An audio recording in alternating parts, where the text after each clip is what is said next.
KKJZ-FM and HD1 Long Beach, Los Angeles. This is KJazz 88.1, a service of California State University, Long Beach.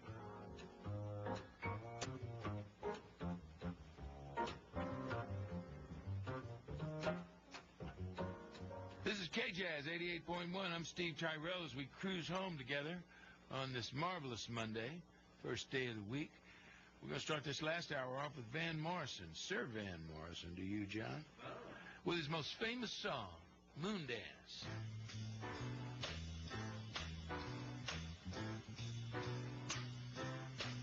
Well, it's a marvelous night for a moon dance with the stars up above in your eyes.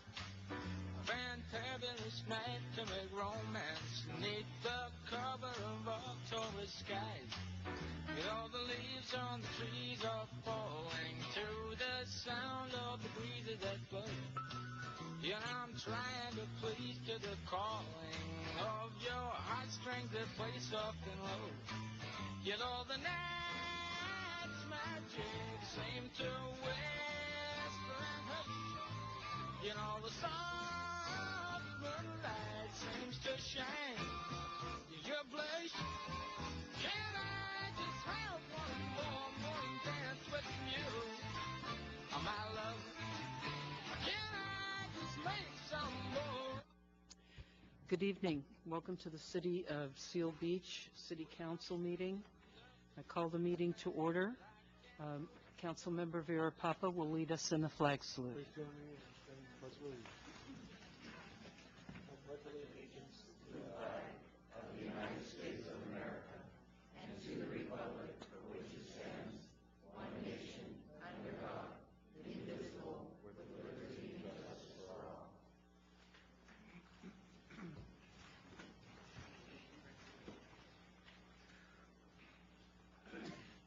Can we have the roll call, please? Mayor Masalavit, Here. Mayor Pro Tem Vera Papa, Here. Councilmember Deaton, Here. Councilmember Moore, Here. Councilmember Sestarsik, all present. Thank you. By motion of the City Council, this is a time to notify the public of any changes to the agenda and/or rearrange the order of the agenda. I'd like to pull H, please. Okay. Anything else? I'd like to pull E, please. I'd like to pull G. Okay. Well, Anything I'd else? also like to mention that I will be abstaining from F because of not being involved in the negotiation before my election. I will also be abstaining from F because I'm unfamiliar with this since I'm newly elected. I'm also going to be abstaining from the minutes of the special City Council meeting because I was absent. Okay. Mayor Masalavit, Yes. if I may read into the record some information that was distributed after the posting of the agenda. We received an email from Robert Goldberg regarding a correction to the minutes of item A. We received an email from Robert Goldberg with questions regarding C, E, F, and G. We received an employee agreement for item F, Exhibit B to Resolution 6709. We received a PowerPoint presentation titled Pier Fire Incident Update, and we received a PowerPoint presentation titled West End Pump Station. Thank you. Does that affect the, how we hear the rest of the agenda? No? Okay. All right, we will, oh, okay. Could you speak louder into the mic? We'll try and do that. Okay, can I have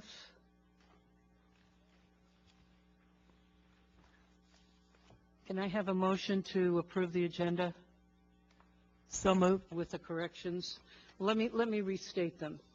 With the removal of B, E, F, G, and H.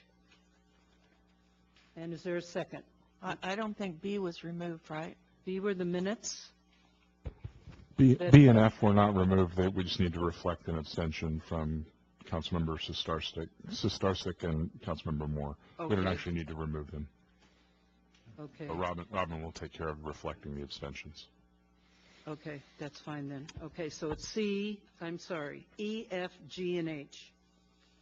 I think just E, G, and H. E, G, and H. Okay. Is there a second? Second. Please vote. Okay, that passes 5-0. Thank you. We have presentations this evening. The first one is from the local emergency pier fire incident update. And can we have a update, Mr. Spitz? Thank you, Madam Mayor and members of the City Council. As requested, we are bringing to each council meeting the latest update on the current status with regards to the pier fire. As requested from the last meeting, I'm bringing this back with a couple more pictures just to show everybody, and in case new members in the audience weren't here for any of our past updates, this might give them a quick synopsis on what's happened. So starting off, I wanted to show a couple pictures. This was what it looked like right after the fire. So this is pretty much everything burnt. Some pictures from underneath. We were in a boat, went around it and noticed that a lot of the subdecking members were burnt pretty bad in different areas. Again, another picture that showed where the old bait shack was. This, again, underneath the pier, showing a lot of the cross bracing and structural pile members that are burnt, especially towards the top. A couple of pictures of the work. We demoed all the structures that were at the end. We demoed the decking that was burnt. A lot of the subdecking structural members like the stringers, just the top portions that were burnt, and a lot of the utilities like the Edison transformer, the sewer pump station, and some water lines that were burned at the end. This is towards the end as they're finishing up their work. You can see where the end of the pier was. There's a lot of open holes with just a couple of support members that were added in so that wave action doesn't cause any further problems to the pier currently. This is what the end looks like at the end of the demolition and what it currently still looks like. Railings to protect so that if someone should happen to go past block fences that they can't get any further by, and there's a couple of walkways out there that were placed for engineers to perform observations and inspections. This is the last fence that we have towards the end of the pier that we keep closed currently and until this pier is finished construction. Again, this slide I've brought a bunch of times, but this shows the locations of where the pier is open during the day and where we close it at night. Is because with electrical down, we don't have all the necessary lighting that we should have, especially towards the end. I brought this before, just go over this again. Some of the ongoing and future tasks for the pier is all the parts of the design to finish off full construction at the end, including electrical work, structural work, utility work, including sewer and water designs. Obviously parts of it, since it's under an insurance claim, our insurance contractor has to do certain reviews of design work. There's also environmental and outside agency permitting that we have to go through. CEQA compliance, I can state right now that we're almost towards the end of that. We have gone through the reviews and we should have a final document ready for EQCB board review and public review. And I can state also that at this point we should be ready very, very shortly for our initial submittal to Coastal Commission, which is one of the longest timeline activities in the whole stretch. And then last one at the bottom, construction probably take 9 to 12 months once we first start. I brought a timeline a couple of months back. This was the right, okay. This was the one I brought back, I think, in the November council meeting that we put together at the end of October. It showed the timeline with all the events, and as you can see at the very bottom, anticipated finished construction 2019. This was staff's best estimate, and educated estimate on the timeline of how long everything will take to complete and have the end of the pier finished construction and open to the public. You asked me to look into if there are any aspects of this that could go quicker if we were to try and push outside agencies, push the design process, things like that. So I put together another timeline that is kind of like a best case scenario. If everything works well, it's not too much different, unfortunately, but this one, the big key is this line right here brings Coastal Commission approval down to approximately 8 months, which is probably a best case scenario with that organization. With that said, all the other activities, including bidding and start of construction, puts a finish before 2019, depending on conditions of the Coastal Commission permit. I highlighted a couple of months in green. Those are generally considered the summer months, and Coastal Commission generally does not allow any work at the beach during the summer at all. They will not permit it. With that said, either we can try and rush, get it done before, we can stop construction halfway through and continue afterwards, or we hold off and just wait for, the day after Labor Day to start construction and have it done by, April the following month, which was the original timeline. So we're going to push to go as fast as we can on all aspects of this. Like I said, we believe we're almost close to final approvals for our CEQA document, and we are just about ready to submit to the Coastal Commission the application. How they take it from there, we'll work with them, but we're just about ready to submit. Great. And that concludes my presentation on the pier. If there's any questions, I'd be happy to answer them. Thank you. Councilmember Vera Papa? Yeah, thank you, Mayor. Thank you for the pictures, Mr. Spitz. I really appreciate it. I think it gives a good indication of where we are right now. The question I had is, and if you could just remind the council and the residents, the permitting process through the Coastal Commission, what does that entail? Is that looking at the plans? Is that looking at the structural elements? Looking at everything. So they evaluate what we're already kind of getting designed for and so on and so forth? Yes, every aspect of a project they want to see. Okay. And there are certain codes through their organization that they look for, certain aspects they will permit, conditions they'll place upon an application depending on what the kind of construction is, where it is, how it's being worked on, things like that. But yes, they'll look at everything from environmental to designs, to constructability, to materials, you name it. So it's easy to see that the decking was damaged. How much of the columns or the piers were actually, can you tell us approximately? We're going through the design on that, but the structural reports we received did indicate that a good majority of the structural piles at the end of the pier were damaged, at least at the top, and they identified certain repair methods. Not necessarily removing a pile and, driving in a new one. However, there's certain cutting and capping with sleeves and grout and jacking and stuff like that that the two structural engineers that reviewed the end have both recommended. And is the permit just to add the decking back onto? The permit will be for all aspects of work. We do not want to go back to Coastal Commission, 2-3 times for different aspects of work. We just want it to cover everything. But I mean, as far as the structural integrity and everything below the deck and the decking itself, it's not to add another building on us. No. Just the decking itself. Yes. And everything below the deck. Correct. It'll be for all the utility lines, especially the ones that were damaged, below deck structural and the decking, not for a building. Right. Okay. Good. All right. Thank you. Anyone else?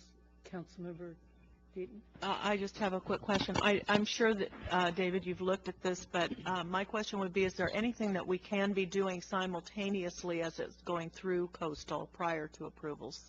Yes. In fact, we are pretty much doing everything simultaneously already right now. However, what I can say is they won't allow any construction to start at all beforehand. And it's good practice to put into the construction contract the conditions that Coastal lays out to the city so that the contractor can bid on it and have those ready for them. Mm-hmm. Now, when we submit our initial application, we're going to be, I want to say, towards final designs. You don't necessarily have to submit the exact final designs when you first submit. So that's why we're getting that application in as soon as possible. Okay. But we'll be working with them up to final design, final submittal. Okay, thank you very much. Any other questions? Okay, thank you, Mr. Spitz. Our next presentation is the winter storm update. Jill Ingram, our city manager, will present that. Yes, Mayor, thank you.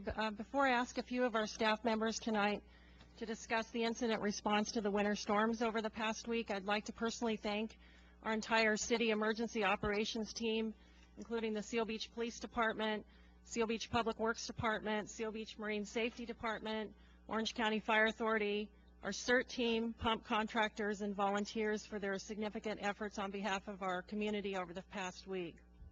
I know without a doubt I'm speaking on behalf of the council as well when I say that our emergency operations team is to be commended for their professionalism, dedication, and compassion to prepare, respond, and work with residents to help protect their homes as well as businesses from the significant impacts of a severe storm, especially given available resources, storm drain infrastructure needs, the recent and extremely unfortunate West End pump station emergency, and storm impacts that were not limited solely to Seal Beach and several of our adjacent communities, but several counties throughout the state.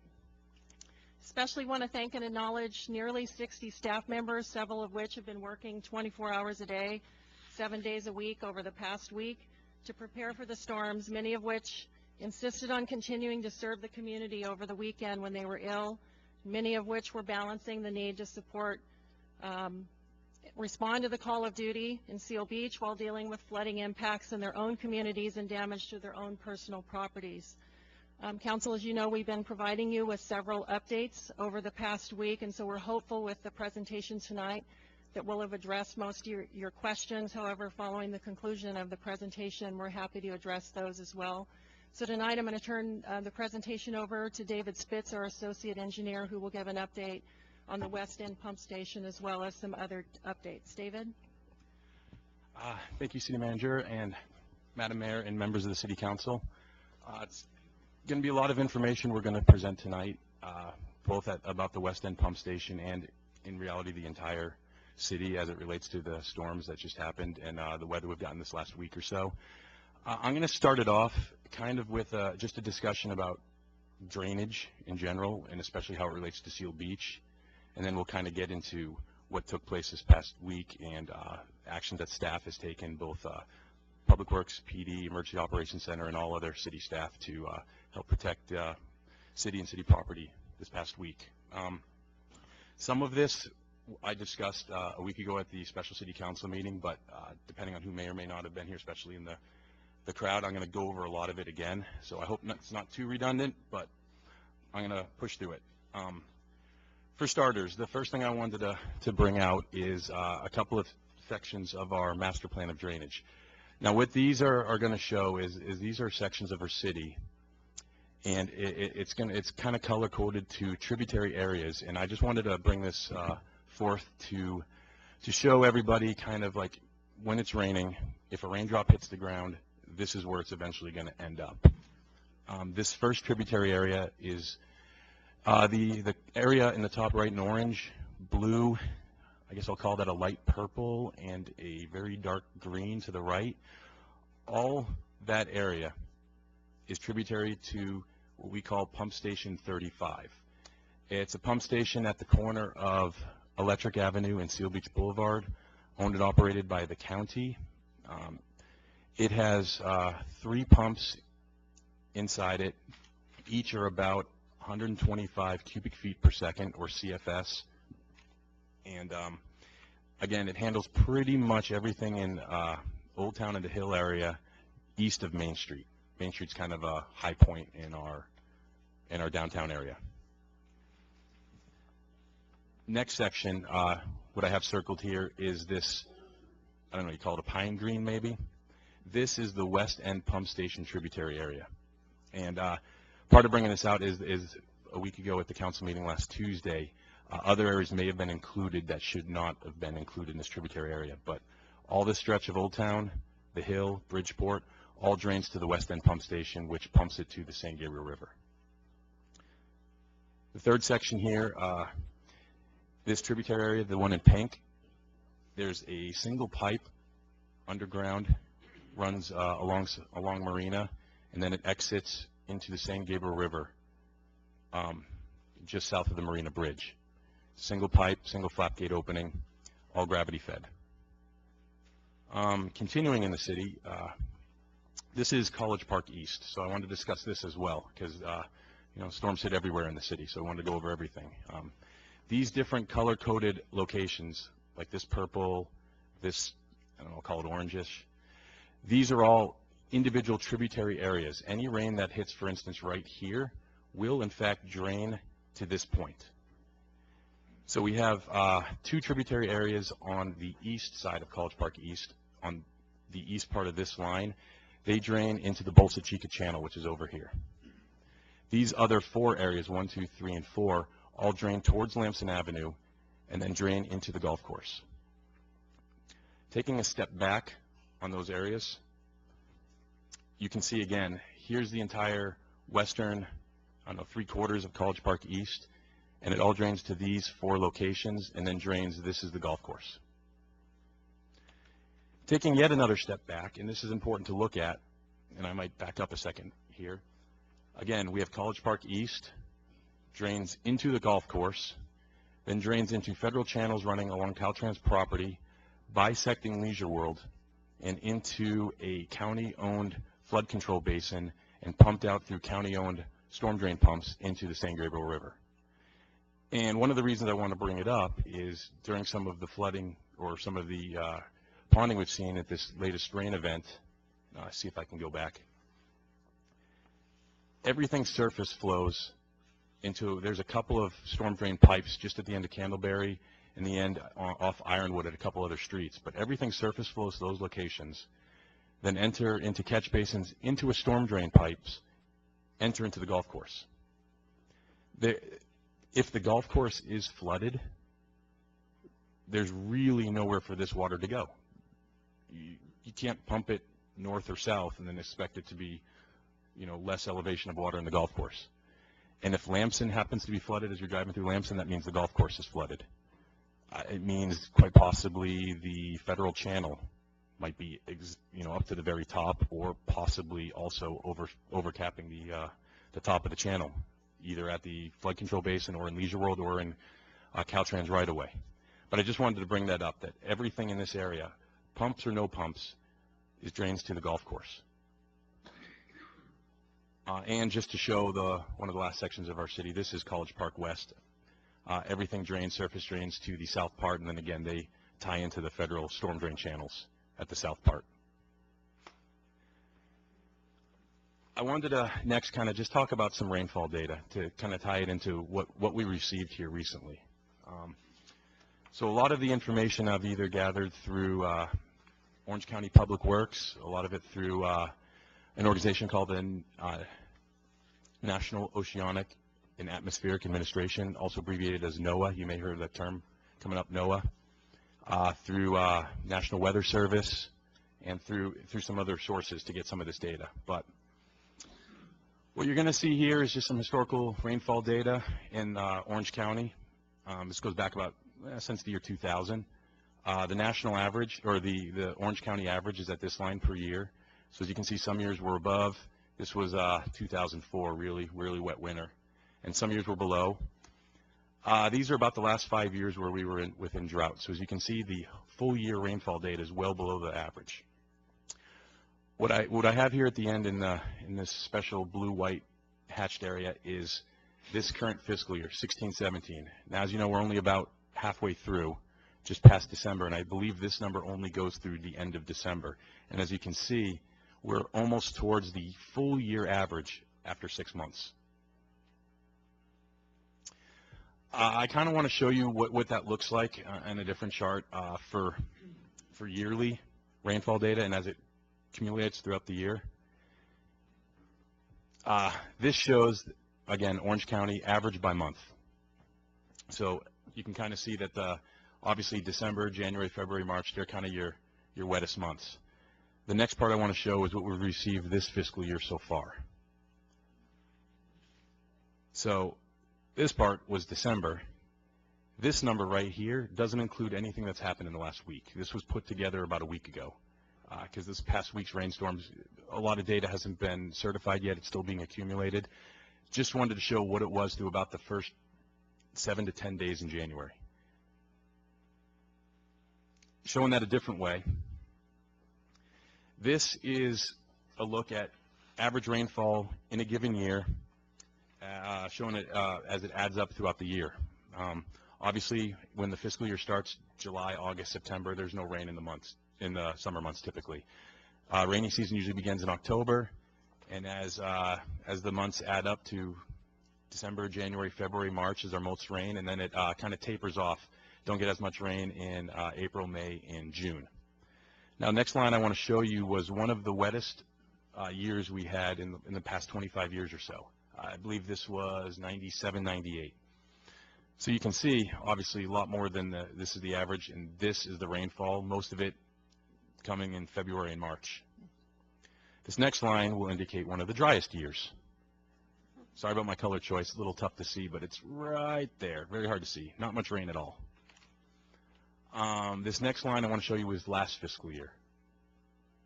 Starting to get a little better rainfall, still wasn't quite our yearly average that Orange County sees, but a little more in line with typical. This next part is what I want to show you currently for this year. As you can see, and this again is only through the first 7 to 10 days of January, we are already over the wettest year in Orange County in the last 25 years or so. And this doesn't even add the rainfall data that we're still gathering from this last 5 to 10 days, which could put us around here. Gathered some information from Orange County Public Works. They have rainfall gauges around Orange County. A couple of the local ones, gauge in Westminster and one in Huntington Beach. This shows the rainfall data collected over the last 5 days. As we all know, this had some rain Wednesday into Thursday, about 3/4 of an inch. Had some more rain through the day on Friday, averaged about an inch, and then rain on Sunday. Both Westminster and Huntington Beach both recorded well over 3 inches.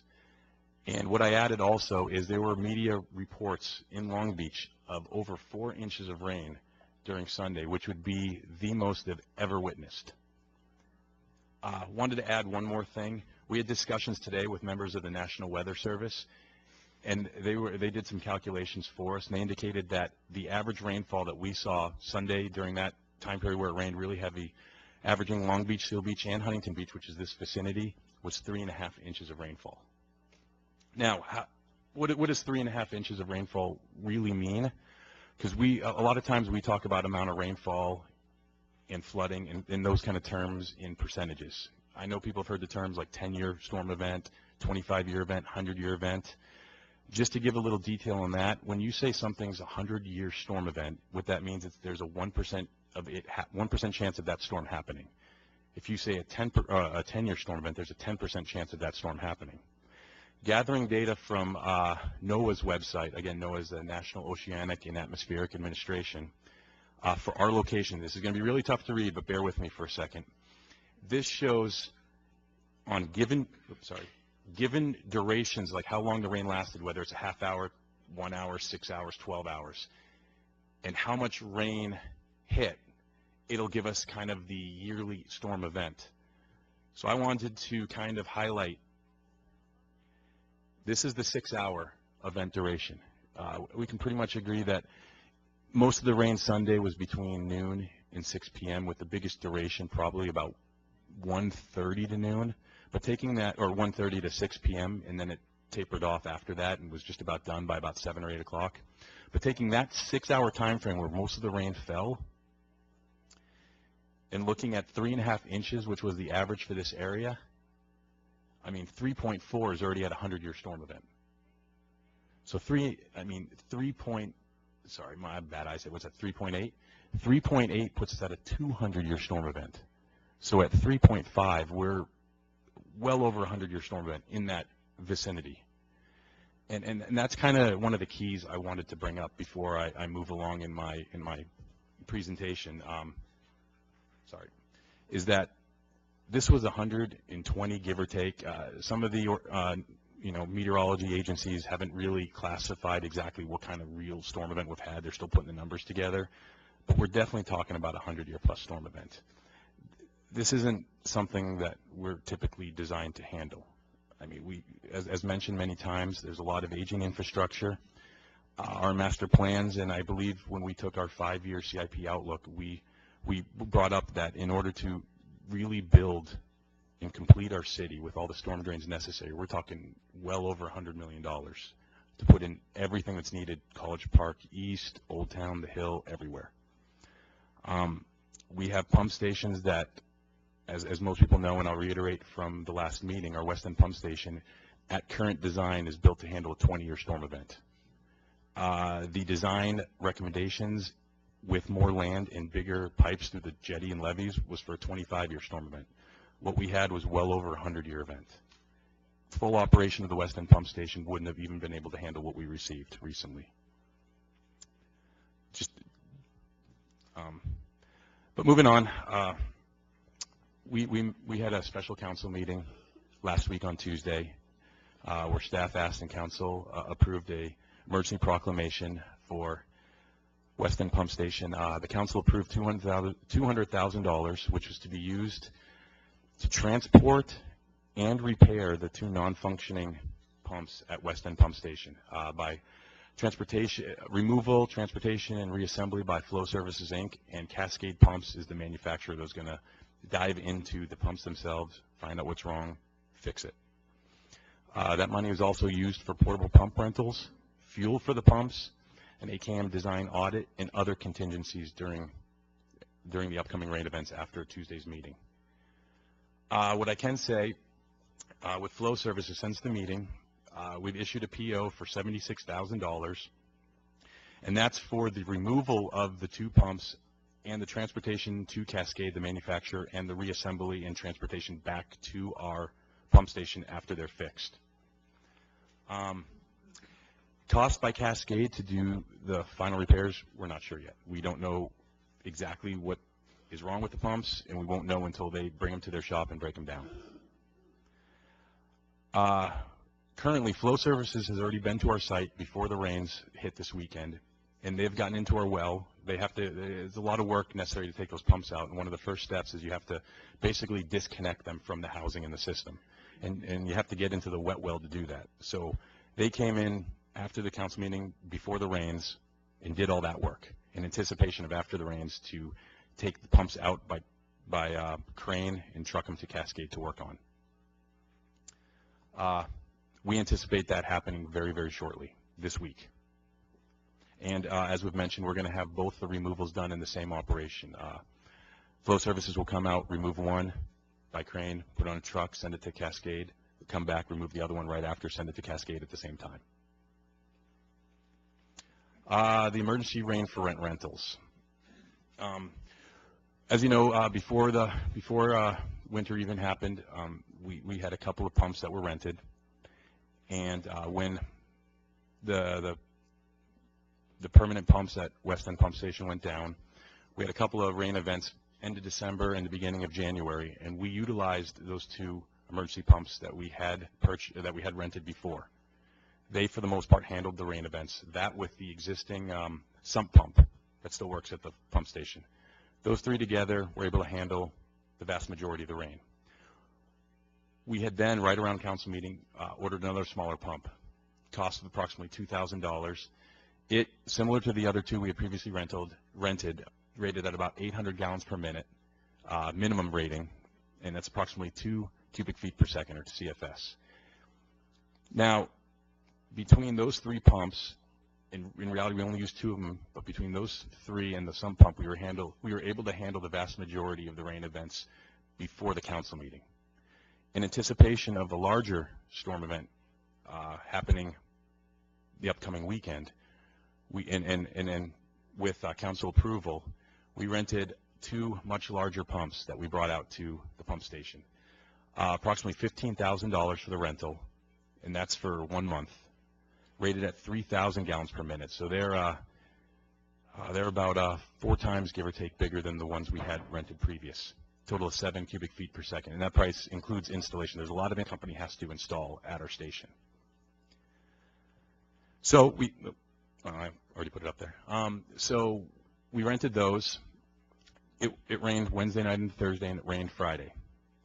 During Friday's rain, those two large pumps, plus two of the smaller ones, plus our sump pump, was handling most of the rain, but not completely. And again, anticipation of a larger event in a couple of days on Sunday, staff went ahead and ordered another larger pump. Now, one thing I want to bring out is there's no service that tells you, in 2 days you're going to have a 150-year storm event, or, next week prepare for, Noah's Ark conditions. It doesn't happen. If it did, there would be weather alerts, news alerts, you name it, everywhere. Freeways would be closed down. I mean, there were freeways closed down. Flooding happened. You name a community, there was flooding. I mean, if we knew we would have a 120-year storm event prior, I mean, everybody would have, done whatever we could. But we rented pumps in anticipation of just larger events, given the information that we had and given the rain events that we were witnessing at the time and previous, and knowing the pumps that we had out there, what they were handling, what they could handle. In addition, one other thing, during the Sunday's rain event, we also had a rain-for-rent staff mechanic on site the whole day. Reason for that is, well, it's twofold. One is we wanted a professional with the company there in case something happened. We didn't want anything happen with those portable pumps. If something happened, one of the company's own was there to fix it. And in addition, that person was also monitoring the pumps, which freed up some of Public Works and other staff to be at other emergency locations throughout the city, whether it be putting out sandbags, signs, closing streets, and the such. And also another cost, I'm just kind of outlining a lot of the costs too.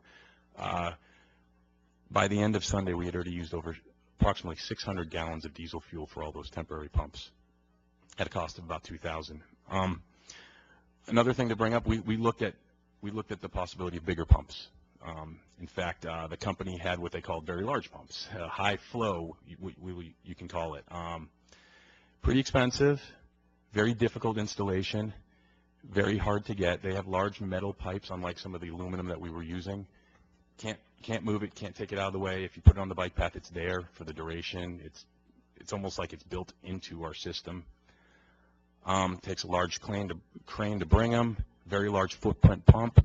Not exactly sure if it could even fit and be set up correctly at our pump station. Also, from what we learned in discussions with the company, is these kind of pumps aren't even local. I think one of the companies said that it was in Bakersfield. They didn't even know if they could get it to us in time. So we did look at some bigger pumps, but again, going from the previous rain events, going from the pumps we had out there and our experience on what they could handle and how much they pumped, this is what we ordered and this is what we brought into our pump station to use. I'm just going to kind of show a couple of pictures. I know everybody here has probably seen what the storms did by their own eyes, but here's a picture of those 3 large pumps all set up. Here's your intake hosing. And this metal, I'll show another picture, that's your built-in, and again, the company, it's not just something they laid on the ground. The company had to completely install it, build it in place. That's your discharge hosing. These were those 2 smaller pumps, intake hosing. And here's the outlet hose, and I believe these are 12-inch discharge piping, all 3, and those extend past the fence, over the bike trail, and into the San Gabriel River. Couple pictures of, I believe this is the shores at Seal Beach. This was during Sunday, different times. Here's a picture showing the 3 large pumps in action. And in fact, I think I have a video that kind of just shows their pumping capabilities. Let's see if this works.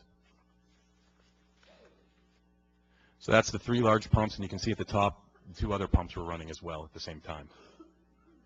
And what this doesn't show is also our sump pump was operating as well. This is kind of a picture from the other side. This shows where the sump pump exits here. These were the 2 built into the levee, the permanent pumps that will be out for repair. That's where they exit. These were the 3 large pump exit pipes right there, and this is where we had the exit hosing for the 2 smaller pumps. And this was, I believe, at about the beginning of when it was raining, right around 12:30, 1 o'clock on Sunday. Because what I can tell you is this is the elevation of the San Gabriel River when there's not much rain or when there's low tide. When there's high tide, it's much higher. In fact, that's why we put flap gates on these openings. And the reason we do is so that the river water doesn't push into our pump station and thus into our city system. So when the pumps are operational and they push water out, it opens the flap gates, and water is discharged into the San Gabriel River. But when they're not in operation and the river level rises, they're pushed closed by the pressure of the river and no water gets in. One thing to note, when it's raining really heavy and there's high tide, which this is low tide and the tide, you can see the general high tide line, that's the general, is right up there. When it gets higher tide and it's a lot of rain, this river actually gets above the flap gates. And what that does is it provides negative pressure to the flap gate openings. You run your pumps, there's back pressure. The pumps are much more than the back pressure, so they will still discharge water, but it won't be at the same pressure or rate as what your design capabilities are for the pump station when there's a huge rainstorm that covers those outlet pipes. So it's just something to note I wanted to bring up. Just a couple more pictures. This is towards the end of the rain event on Sunday, probably about 5 o'clock. You can see it's pretty windy too. These trees are really blowing up there. Another one. This one shows the pumps in action and the water level in the forebay basically at the very top. No more water is going to get in there. This is now backed up into the pipe system and beyond out the catch basins at different low areas of our city. And this is one last picture I wanted to show. This was approximately 9 p.m. Sunday after the rains had already stopped. This is about when the water level in the forebay started decreasing. And shortly thereafter, we were able to get all the water out of there. And it should have been out of all the ponded areas in Old Town. So that kind of ends the first part of this discussion. What I'd like to do is turn this over to our Emergency Operations Commander, David Barr, for the next step.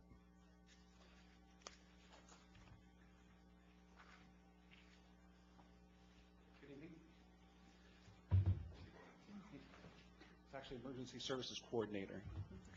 I haven't promoted to Commander just yet. What's that? They can't hear you. Oh, I'm sorry. There's the mic. I'm the Emergency Services Coordinator. I have yet to be promoted to Commander. Here's some more pictures of some of the additional flooding. This is on 1st Street in front of Eves, about the 300 block. You can see it's nearly cresting the center. This is showing a downed tree in College Park East. Pretty large tree. Additional flooding. This is near the entrance to the trailer park area on 1st Street near Eves. So what I'm going to cover here is just basically a brief overview of what has been deemed Winter Storm Leo by the National Weather Service. And the bulk of that storm passed our area, as you've heard multiple rough estimates, but for us, the majorest impact that we felt was between 1 and 5 o'clock, or 1,300 and 1,700 hours. And we were, as you heard earlier, estimated to have received over 3 inches of rain over the last 12 hours, and over 2 in the last 6. So in emergency services and for law enforcement, there's 4 primary areas of concern. Those were going to be: are there going to be any injuries? What can we do to mitigate those? Were there going to be any evacuations? Traffic collisions as a result of the flooding and the amount of vehicles that would be on the roadway. And, of course, just flooding in general. So one of the first things we did prior to the storm was on January 17th, which was Tuesday, we issued a press release, which also goes to all the local news media, as well as a NIXL notification detailing the anticipated impacts of the impending storm. These included the 7 sandbag locations spread throughout the city, the National Weather Service predictions of heavy rain and high surf, which may cause mild to moderate flooding. That was the anticipation on Tuesday. And the residents were encouraged to take the necessary steps to protect themselves and their property based on what we had on that Tuesday. Additionally, this message is also distributed out on social media via Facebook and Twitter. So then a couple days prior to the storm, Friday, we issued an updated press release, and again, via the news outlets as well as a Nixle notification. This included the following updates as a result of the increase in anticipation for what the storm would bring. And that was to not swim in the surf, to not park your car in areas that may flood. Some of those areas that we predetermined would likely be First Street between PCH and Marina Drive between First Street and Fifth Street, to not walk or drive through the flooded roads, to drive courteously, defensively, and at a speed appropriate for conditions. One of the big concerns we've always recognized is that when the water level rises, people have a tendency to continue to drive relatively quickly, which causes a wake and can cause some problems there. So we put that in there to try and remind everyone to slow down. We also asked to watch out for city and utility workers because visibility and the amount of water that would be out there might hamper your ability to see them, so to pay attention for those, to look after your pets, and to report flooding, down trees, or other storm-related issues by calling West City's Communication, Westcom. This message, again, was also distributed on social media as well as Facebook and Twitter. So, on the 21st, which was on Saturday, we had two things that happened, and I left one bullet point out here, and that was we had our CERT team respond to the 8th Street lot where they filled up sandbags for local residents to utilize if needed. They filled up well over 600 sandbags, which was about 5 pallets worth. Some of those bags were left in the 8th Street lot in addition to sand and bags for anyone to use if those bags, filled bags were taken. And we sent many sandbags over to the Seal Beach Shores for them to utilize because we anticipated their area might see flooding as well based on the storm from the day before. Also, we had our volunteers, the VIPs, handed out rain and flooding flyers to each resident within Seal Beach Shores community just as an additional reminder that we were anticipating some significant weather to come in and for them to take proactive measures to help themselves. During the storm event on Sunday, at about 2:17, keeping in mind that about 1 o'clock is when the rain really started to come down.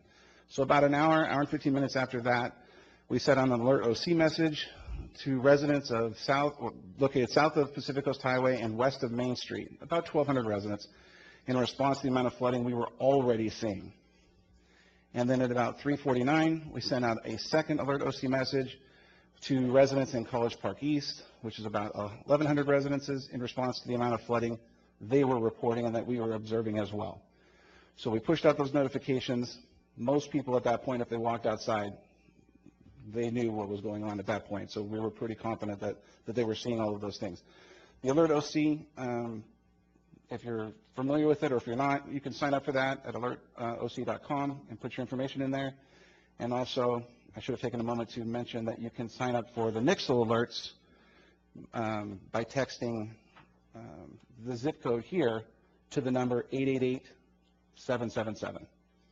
So you send it to that number with your zip code, and that will give you the Nixle alerts. So, going back to what we talked about earlier, injuries. That's a major concern of ours. There were no reported injuries during this event. Evacuations. There were no evacuations required. And traffic collisions, there were no traffic collisions reported. Now, for us in the police department, that in and of itself was amazing. Because when everything's perfect, we can get a lot of traffic accidents, and it worked out pretty well that we didn't have any for us to have to worry about. Sorry. Flooding, the fourth area that we were concerned with. There were 3 notable areas of flooding. We had Old Town, clearly west of Main Street and south of Pacific Coast Highway, as we mentioned earlier. We also had Seal Walk from about the 10th Street lot all the way out to Dolphin Avenue. And you saw some of those pictures earlier that showed that. And then, of course, we had College Park East. So in Old Town, the west end, south of PCH, west of Main Street, we distributed additional sandbag pallets over to the Seal Beach Shores during the morning hours, in addition to the ones that were already provided the day before. Seal Beach Shores did have flooding on all of their streets between 13:30 hours and about 8 o'clock. So 1:30 in the afternoon until about 8 o'clock. And we were in there at that particular time, driving through there, and it took about 20 minutes for us to significantly notice no water to some water, and then another 20 minutes to note a significant amount of water. So it was definitely coming down hard and fast. We conducted nearly continuous patrols within Seal Beach Shore specifically because of the amount of water that was in there. Between 1 and 5 o'clock, we spoke with residents. We looked for hazards. We didn't receive any specific complaints. We spoke to many residents who just had that look like, we know you're doing everything you can. We're good because we're a few feet above the water, and they were taking care of themselves, and they were good at that point. There were no other hazards or complaints noted. So, marine safety officers, and Chief Bailey will talk a little bit about this. We did ask them to assist us at the end of the evening when the water was starting to, or the weather was letting up a little bit. And they, again, like our VIPs did earlier, went to every single resident, or every residence, and between about 5:30 and 6:30 to ask if there was anything that they had that they needed, and all of them at that point said that they were good.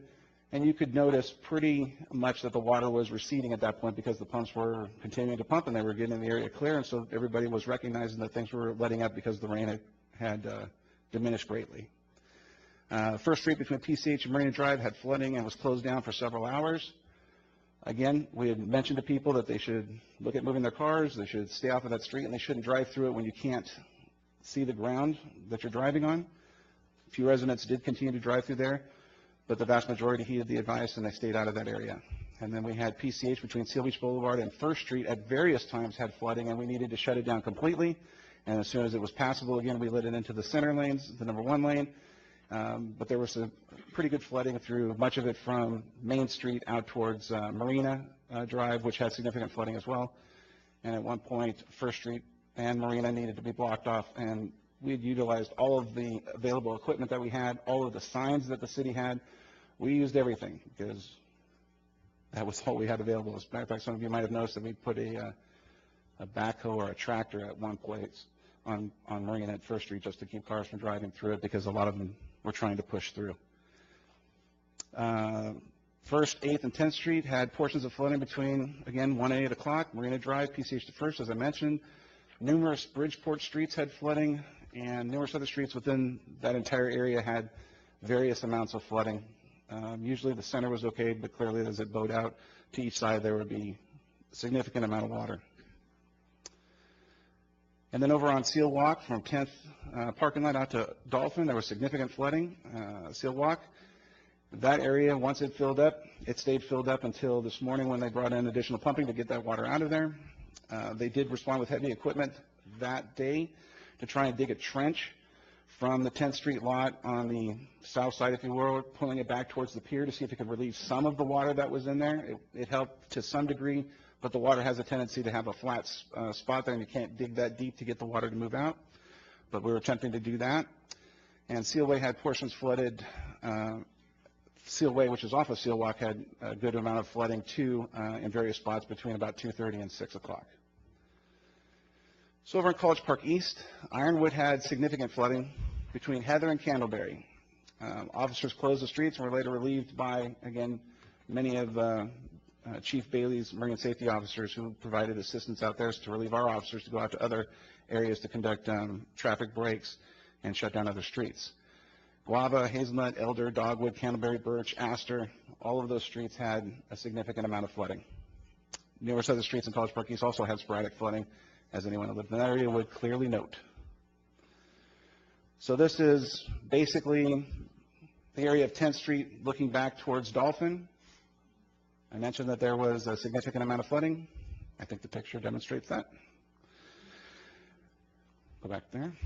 So now I'll turn it over to Chief Joe Bailey. Thank you, Corporal Barr. Can you just put my one slide up? Is it up? Mayor, City Council, I only have one slide, so this will be quick. And I apologize for renaming the Seal Beach Shores Trailer Park to the Golden Shores Trailer Park. First off, as a Marine Safety Department, our job in this situation is a couple-fold. But first off is the surf and the concern that the large forecasted surf would cause issue with our berm out there. Luckily for this, when this was forecast, we only had 4.5 to 5 foot tides that were scheduled for the weekend. So we knew that we were hoping we'd be in great shape with the between the tides, and the berm's in good shape, and we just were waiting to see how big that surf was going to be. The forecast was for 10 to 14 feet, and it showed up to about 10 to 14 feet, but it was really stormy, and so it had broken up the swell a little bit and really didn't push up the beach that much. So the water that you saw in the last picture was all rainwater that was on Sealway. There was no ocean water that had made it around either side or over the top. So in planning for that big surf, we had one extra lifeguard scheduled for that day. We had about 30 people in the water all day long. It was good enough to kind of surf, and people wanted to go for it on the big surf. And then our next big surf event is actually happening right now, and the surf is probably 8 to 12 feet currently down at the beach, but the berm's holding up well. Once the rain event started for us, we were asked by the OCFA, who we had worked closely with. I want to point out that we had talked to the OCFA before the rain and surf event, and we had their dozers on standby in case we had an issue with our berm. They would be able to bring in their dozers and help us out with pushing up more sand. But we worked closely with the OCFA. They asked us to have available to them a rubber boat or a way to transport a patient. So if we had a patient, say, on Sealway or in the trailer park that needed to be moved out of their home, they asked, the fire department asked us to have flotation, so we would go with them on a medical aid, help them retrieve the patient, float them out to the awaiting ambulance. So we decided, well, let's call in everybody. So we ended up getting 14 lifeguards, both full and part-time, to come into work. Everyone's outfitted with foul weather gear, ready to go.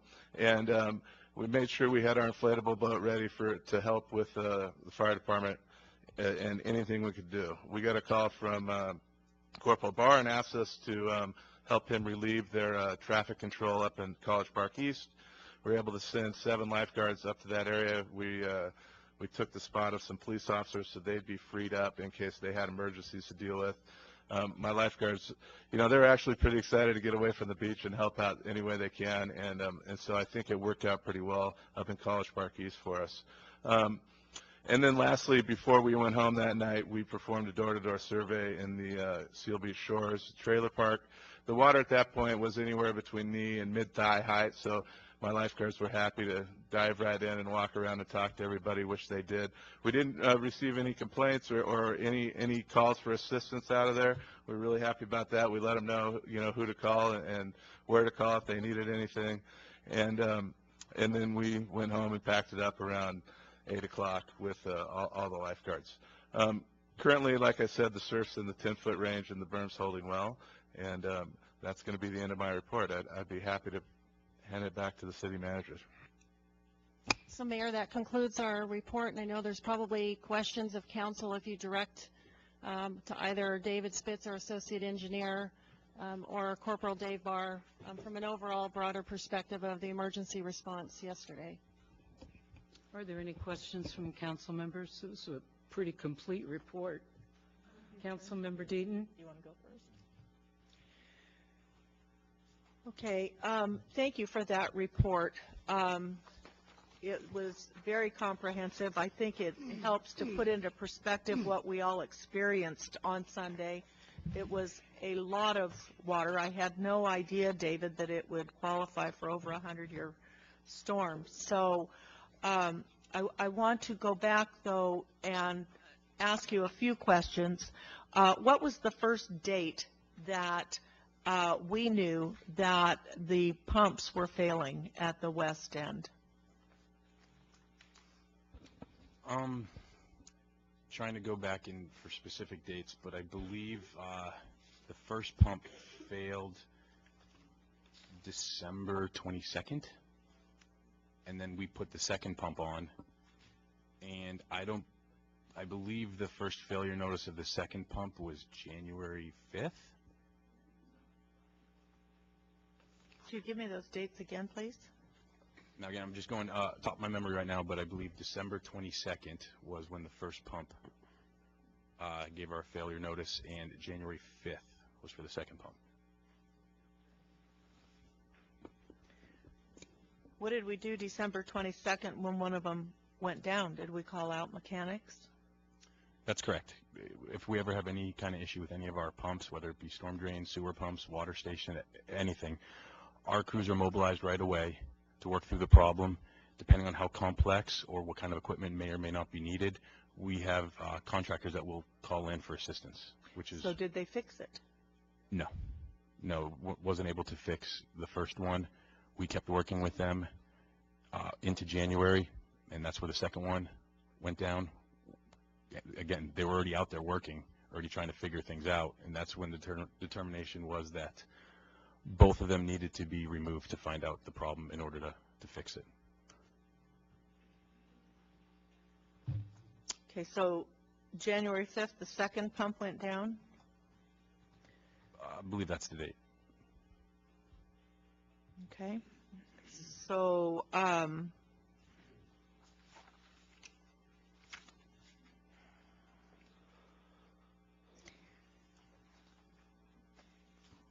for Officer Barr, I was wondering what Facebook and Twitter accounts these are going out on our social media? It's ours. Sorry.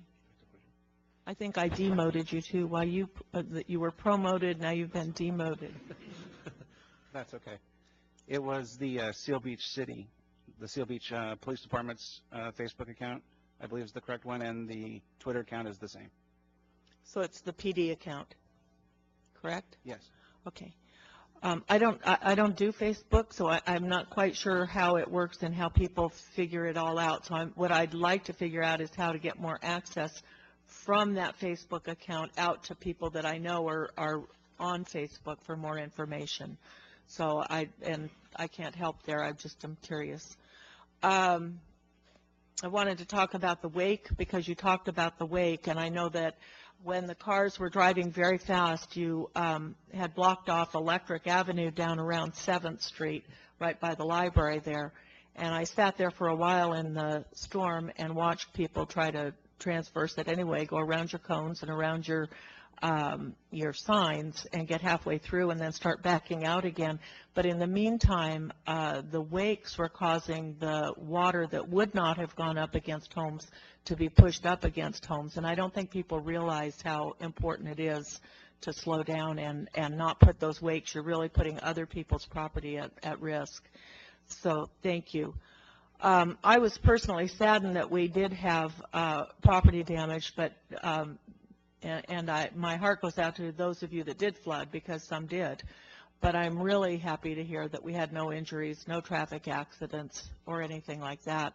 I want to thank the city emergency operation team. It was a huge effort by a lot of people. Everybody was out there. Public Works, Police Department, Marine Safety, OCFA, management, pump contractors. And I also want to thank the many volunteers who worked so hard to mitigate the damage. CERT spent all Saturday morning out there with kids from the high school filling sandbags for citywide use. Save Our Beach, who is trying to keep up with all of the trash that's coming down the river to keep the beaches cleaner, and Neighbor for Neighbor, who were actually out helping their neighbors during times of crisis. And this was indeed a crisis. So I want to thank everyone, residents and staff, for doing the best that we all could do in overwhelming circumstances. I have so many other questions here that I think I'm going to save and just talk to the city manager about. However, a lot of them were also answered. One of the things I would like, though, is to request a full report on the cause of the pump failure from both the designer and the manufacturer, which I know, Jim, you already plan on doing, and a cross audit or a peer audit of their findings so that we can get to the bottom of that. I also would like to know if our disaster plan is out on the website so that people can find out what is the plan for as things go, because as Sunday unfolded, it really just kind of fell apart with all of the rain, and we had everybody out doing what they could do, so there wasn't any real way to communicate at that point. So is our disaster plan out on the website? Do we know? I don't believe that the actual disaster plan or the emergency operations plan is probably more closely what you're referring to is Okay. on the website.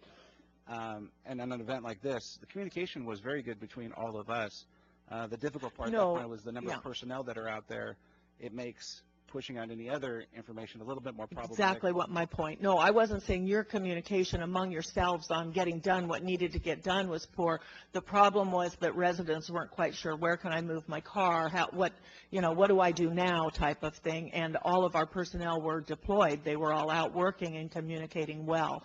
So if we had a way that the residents could access information when they're standing there knee-deep in water in a car that's beginning to flood and know where to get it, that kind of thing is what I was thinking of. So if we had a plan, like even if we said, where the high ground is in town, where you can move it. I know a woman called me and I said, put it behind my house. I'm fine with that because I'm on higher ground, so I could take it. So, but we need to identify that for all residents that want to take advantage of it, was my thought.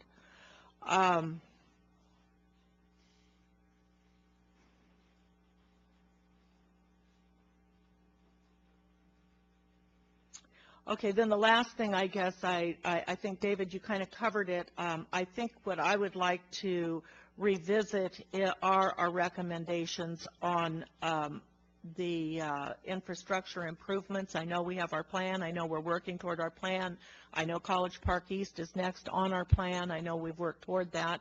But, maybe it's time to think about some other mitigations at this point. And I think that's all I have for now. Thank you.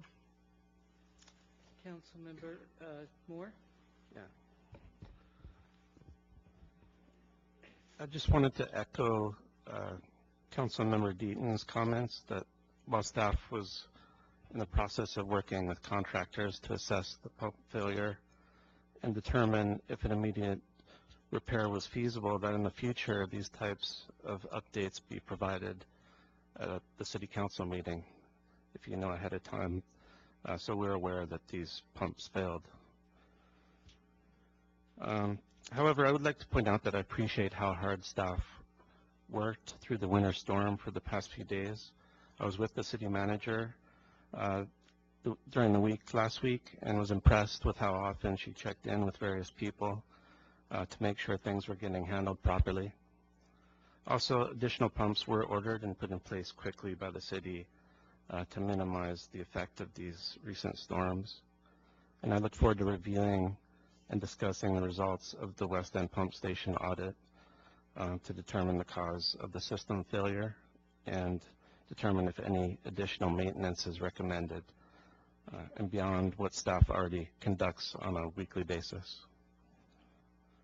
Thanks. Thank you. Councilmember Sistarsik? Yes, I'd like to also thank staff for all their hard work. I also was with Jill, and I see that they worked around the clock providing updates constantly, so I appreciate that. We did have a lot of water in College Park East. In my backyard, we have a rain gauge, and we measured 3.7 inches, and that was confirmed. Another weather underground station there, so we got a lot of water. Residents were concerned because we had some sewer improvement work done a few years ago, and so they were concerned because this, they do not understand that it's still just a part of the work that needs to be done. So there's more work to be done. But, I would hope we can still try to go forward with trying to get the water that collects there to go somewhere else. This one, there was so much water that honestly there wasn't anywhere for it to go. So, but also one of the issues that we had were the wakes of the cars driving around. So we were trying to get roads closed so that the cars wouldn't wake up, because even if they were driving at normal speeds, it would force waters into garages, and the residents were understandably upset about that. So we did have police come up. I think it was one of Chief Bailey's lifeguards that close off my street just when I was about to drive in. But I appreciate the work and the effort trying to safeguard our property and our residents. So anyway, thank you very much, and I do look forward to continuing talks on maybe just a tiny bit of trying to get the water over to the golf course. Thank you. Councilmember Vera-Papa. Thank you, Mayor. Yeah, I did go out a number of times last week, probably a dozen times, and 3 or 4 times a day over the weekend, and evaluated the situation on my own, and it was a lot of water. I also did a few ride-alongs with the city staff when they were anticipated, and I have to say that the emergency response team was really out there working diligently, along with the residents and the volunteers, and I commend all of them for doing that. I just had a few questions. Corporal Barr, you mentioned the OC alert. Can you describe how that works? So, I don't know if I got it or if I get it or how do I get it?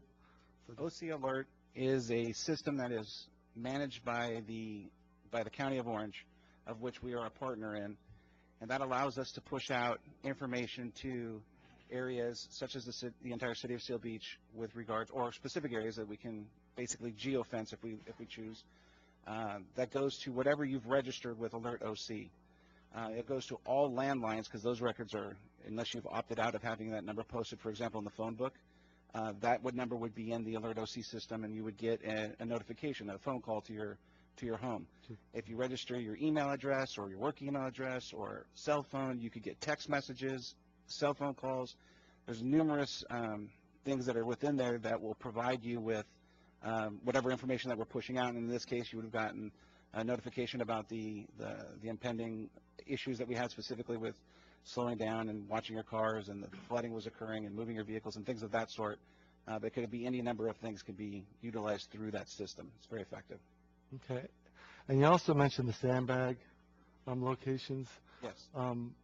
Can you just kind of walk us through? Is it up to each resident to get their own sandbags? Is it the city's requirement, or is it responsibility, or how does that process work? Well, the city provides the sand, and they provide the bags. Right. It's up to the resident to fill the bags that they want to use for themselves.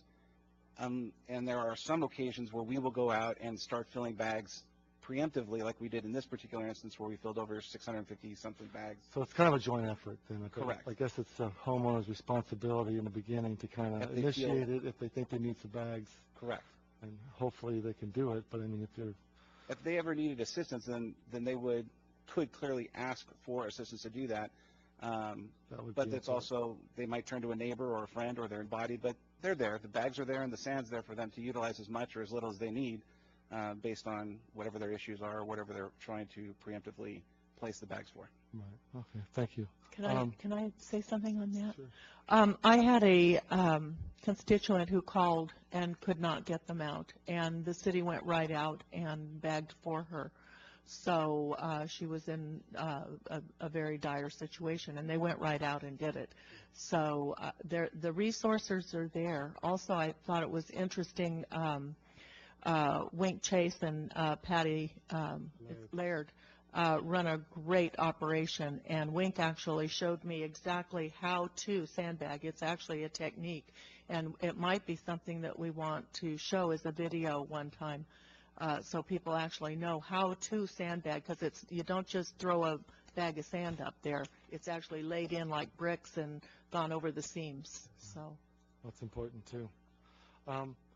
Mr. Spitz, I have a few questions. You talked about the pumps getting fixed. I know it's kind of early, but do we know how long that's going to take? I mean, it's tough to really gauge. It depends on what's wrong with them. It could be very easy fix, a day or two. Could take a week. But you'll let us know as soon as possible. Yes. When that date occurs, or how long. I basically asked how long the pumps are going to take to fix. I guess if they don't have them out and diagnosed, it's kind of hard to tell. Exactly. But you will let us know ASAP. Correct. When we do know. Okay. How many pumps can fit in that area? I know you showed a picture of the temporary pumps. I mean, how many pumps were there? And how many can fit? I mean, did you maximize the space, or Pretty much, we did.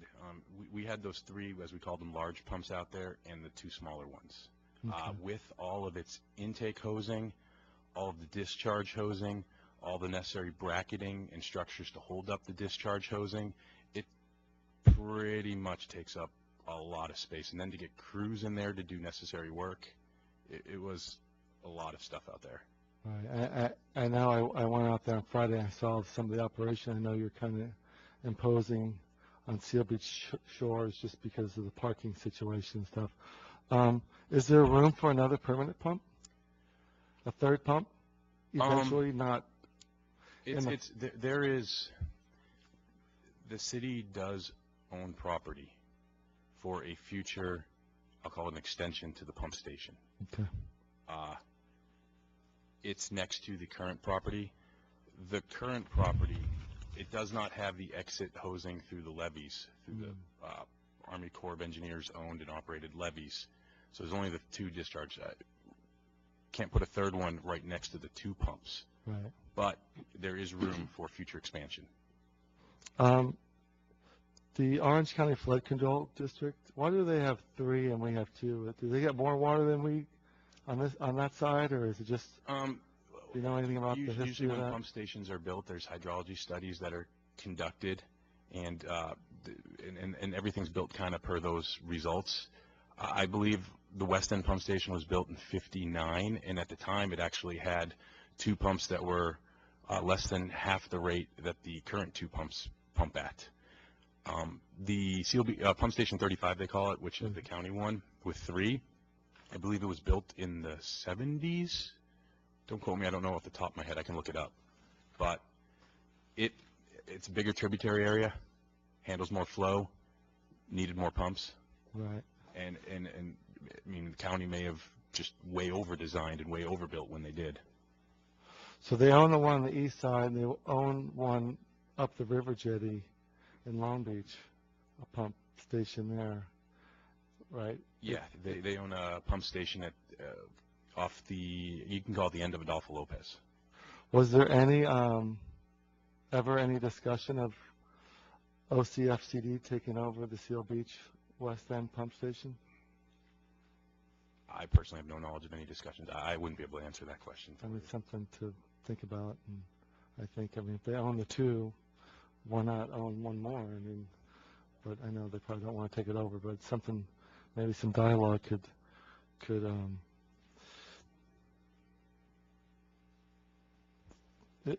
do we know if we would have had this much flooding if the West End pump stations were in operation? Do you anticipate it would have been the same amount of flooding, or is that a hard call to kind of make on this? We're going into meteorology now, which I am definitely not an expert on. And, you know, as we all watch weather reports on TV, you know, it's a tough science to predict these kind of weather events. They can tell us when they're coming in. They can't tell us if it's, 1 inch, 5 inches. They can, they'll do their scientific and professional diagnosis, and these kind of this kind of information, they provide on their websites and other such locations as this information is produced, and we as staff follow these websites. We follow this information. We have different staff members have good dialogue with different National Weather Service organizations and staff members there to keep up with, anticipation. Again, we knew there was a storm coming in. We knew it would probably be bigger than what we saw previous. Right. But as far as how big, I mean, if like I said, I think I mentioned this before, if every community knew exactly how much rain did come in on that Sunday, I think everybody would have tried to do so much more. Right. Now the West End or the East End pump station 35, they had the 3 pumps operating, and there was still significant flooding on that end too? Correct. All 3 pumps, from what I've been told, were in operation. They're all in good working order.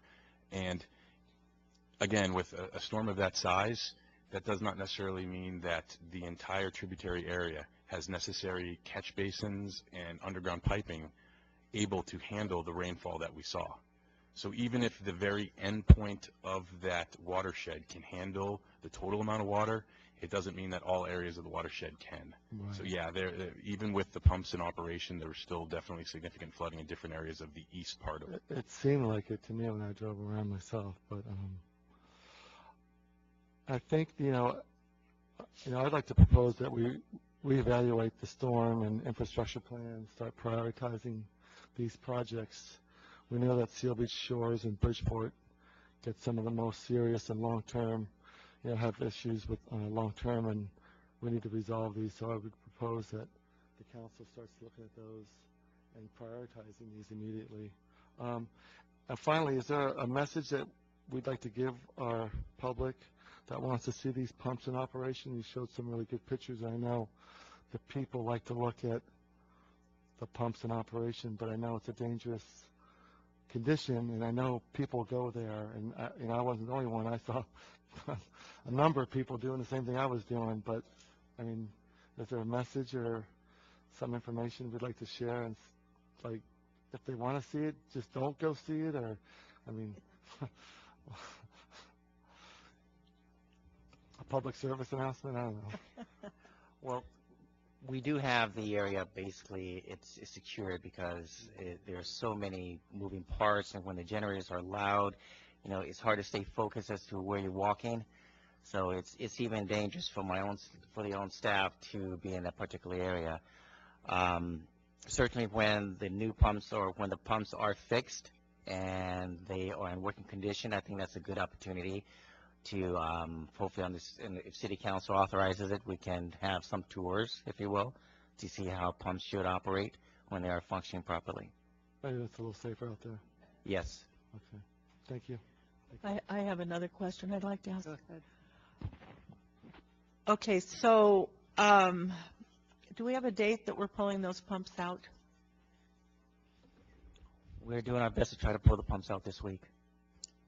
Looking at David's weather charts, it looks to me like February and March may be more rain. So I think that we need to get on them, get those pumps out, and get them fixed and get them back in. And then we'll worry about all the other ramifications as we go down the road as to what happened and why it happened and so forth. But the most important thing right now is to get them out and get them back in fixed. Okay? That's all I have. Thank you. Well, I did kind of travel around Leisure World after the storm, and I saw no major flooding areas. It was a river running by my house, by my little apartment anyway. I don't have a house. And it was pretty deep. It was probably 6-8 inches deep. Beyond my ankles, I guess, halfway up my calf. And it was pretty wet there on Sunday. But thankfully, our inadequate drainage system held, and there weren't any major problems in the entire section of land with 6,600 apartment units. So we got off pretty easy, and I'm sorry to hear about the damage and the concern from the rest of the community. My heart goes out to those people who experienced some real water damage and anxiety over the whole thing, and I'm sorry about that. 100-year flood, everyone would love to build to a 100-year flood, but it never is adequate, and it costs like, $140 million to do that. So that's my report on my little area, and Mayor, can I ask one more question? yes. I went over to Guava and Ironwood, where we had the city was trying to help us out with a pump, and a couple residents were out walking around trying to see what was going on. There, the water was knee deep, and we had, I believe, some car damage. I just wondered if the city was interested in knowing if about damages, or is there any kind of tracking on this, or is that that was a question. I don't know. Mayor Masalavit, Yes. if anybody has a question regarding the city claims process, they can contact the city clerk's office. There are city claim forms available on the city clerk web page that you can download and fill out. There's a process that goes on along with the city claim form, including you need to submit your signature and any information that you have regarding the claim. That information will then be submitted to our third-party claims administrator, Carl Warren and Associates, to be reviewed for analysis to see if it is a claim truly against the city. Thank you.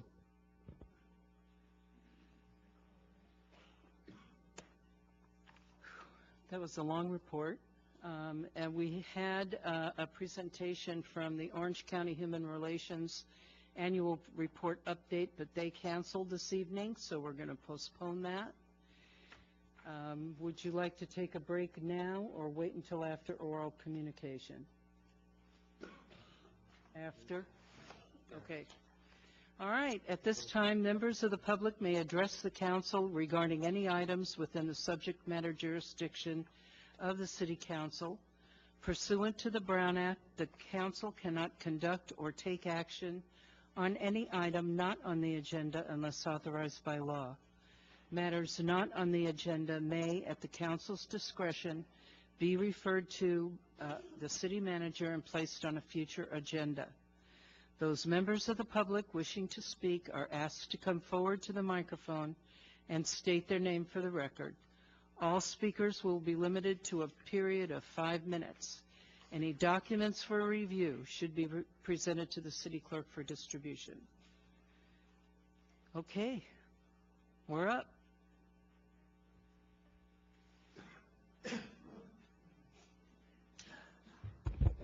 Robert Goldberg, Seal Beach, former chairman of the 2005 Storm Drain Committee.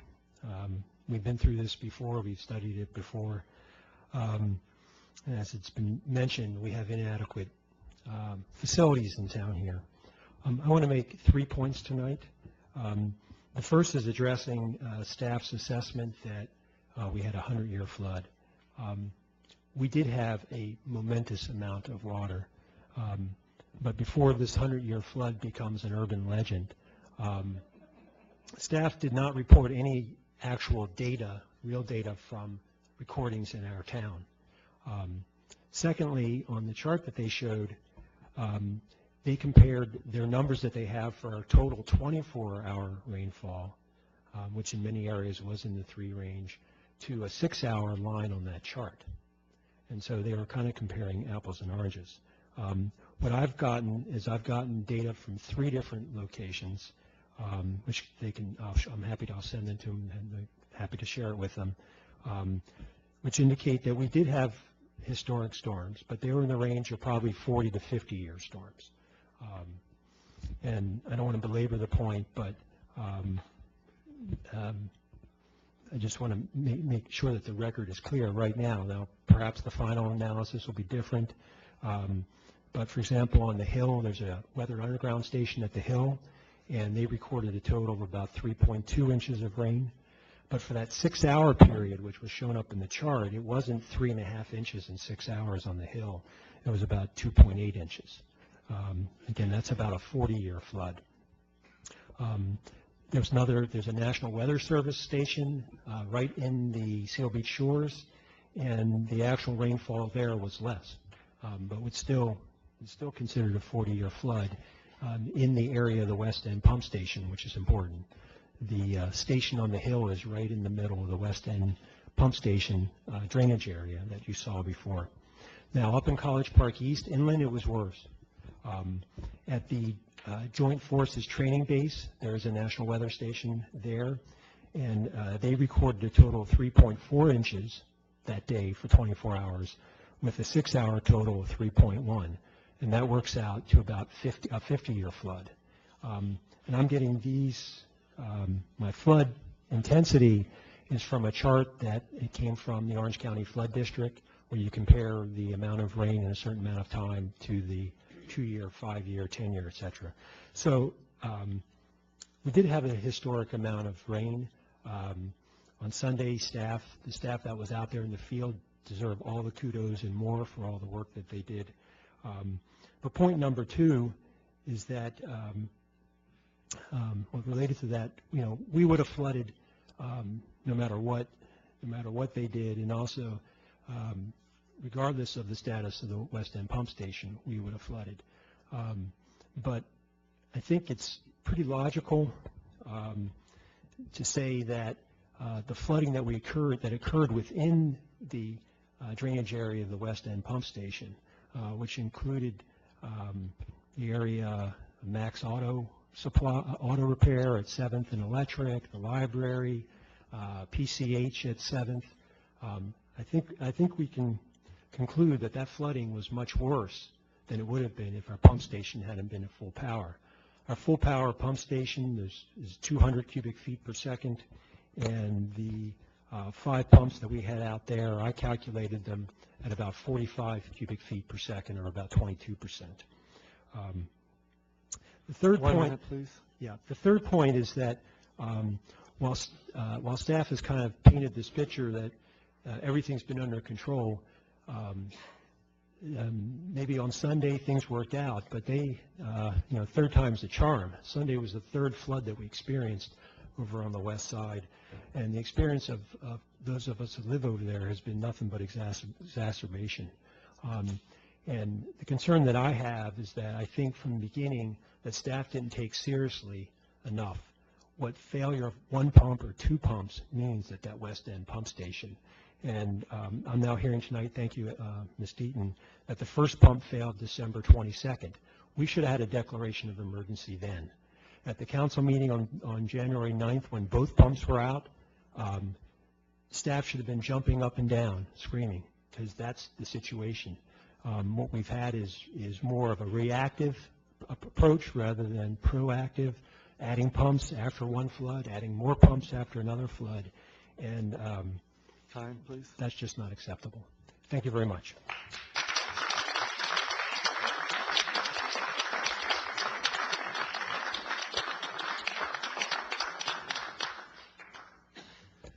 Good evening. Tom Stretz. I'm president of the Seal Beach Police Foundation. I hope everyone knows by now that we are a totally independent nonprofit organization.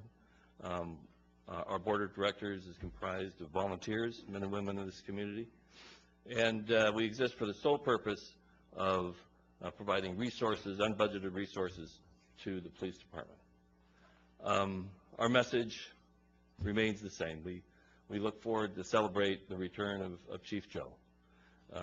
But in the meantime, we celebrate our wonderful police department through our support. And I think that it's second to none, evidenced by their performance during this last week, and I, for one, thank them. We had a board of directors meeting this last week. As I mentioned, what we do is we provide resources that are unbudgeted to them. We voted to $2,500 to the police explorers for uniforms, academy fees, and equipment. And I'm sure you are aware that the police department has formed an honor guard, and we allocated $12,000 in support of that effort. So that's the kind of work that we're doing. Thank you very much.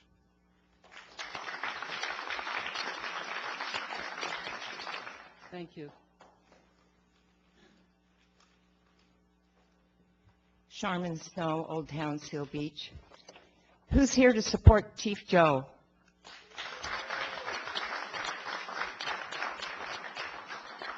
I, for one, would really have liked to have had that man here while we had this catastrophe going. I don't have any objections or anything. I actually really like our police department. We have got one of the best.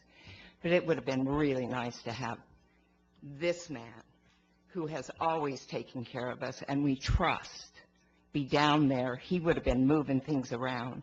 And we might have even gotten, well, I don't even know, why couldn't we bring in a pump for Seal Way? I mean, I know you had all of the temporary pumps over there, but we needed a pump on Sealway. We always need a pump on Sealway.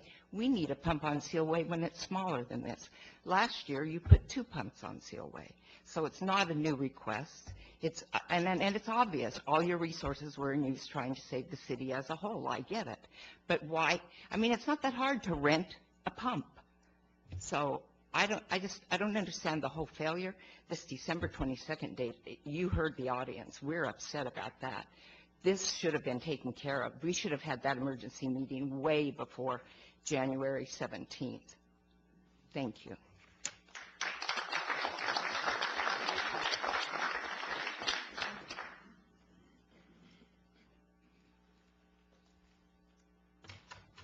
Hello.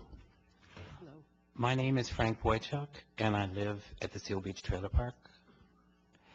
And I have some comments based on the report that I heard, which is, if we knew on December 22nd that one of the pumps was out, and it's been a month since we've known that, and still the pump remains in there with no specified date as to when that pump is coming out. We heard from staff that we think it's coming out this week, but we don't know for sure. So that could go on for 6 weeks before that pump gets out. The other point I want to raise is, why didn't we know that there was a failure before the 22nd of December? Then the other recommendation I would have is that when members of council speak to the public, that they should get the facts correct before disseminating information that is completely in error. Because I was told that we check those pumps every week of the year. And if we had, we would have known far before December 22nd that the one pump was not operational. So I don't know whether we're taking the pump situation seriously enough.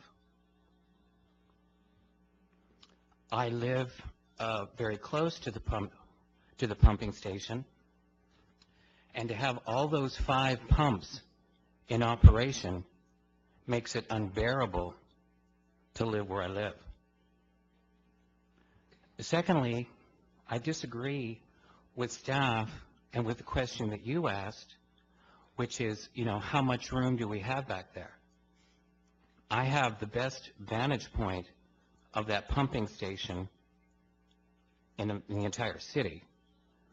And there's over 3/4 of space still available for another mega pump. Also, I agree with Robert that had we maintained the maintenance operation of the pumping station, that together with those 2 pumps and any auxiliary pumping configuration, that the flooding would be far less. So I think this whole thing was avoidable if we had prepared with forethought. Thank you. Thank you.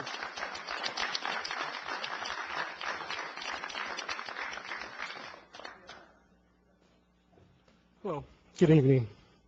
My name is Oscar Aranda, and I am a resident here at the Seal Beach, City of Seal Beach, District 1, Ms. Deaton. Just wanted to make a statement, a comment, more than anything, a request. I have heard many complaints from residents within the city in regards to the response of certain departments here in the city of Seal Beach. More than anything, I'm concerned of the mistreatment of employees here in the city of Seal Beach, as well as the citizens of Seal Beach. Very concerned, specifically of this man, Jim Basham, who likes to mistreat women. So will be. Excuse me, do you have proof of that? Absolutely, ma'am. As of today, my wife was an employee of the city of Seal Beach, and she resigned today with no notice because this man here likes to belittle people and his employees. So anytime, ma'am, that, listen, I'm going to be respectful. You're out of order. You're out of order. All right, then I will walk away, ma'am. But I just Thank you. I ask you to listen to me when I reach out to you. That's all. Thank you. That's my request. Thank you.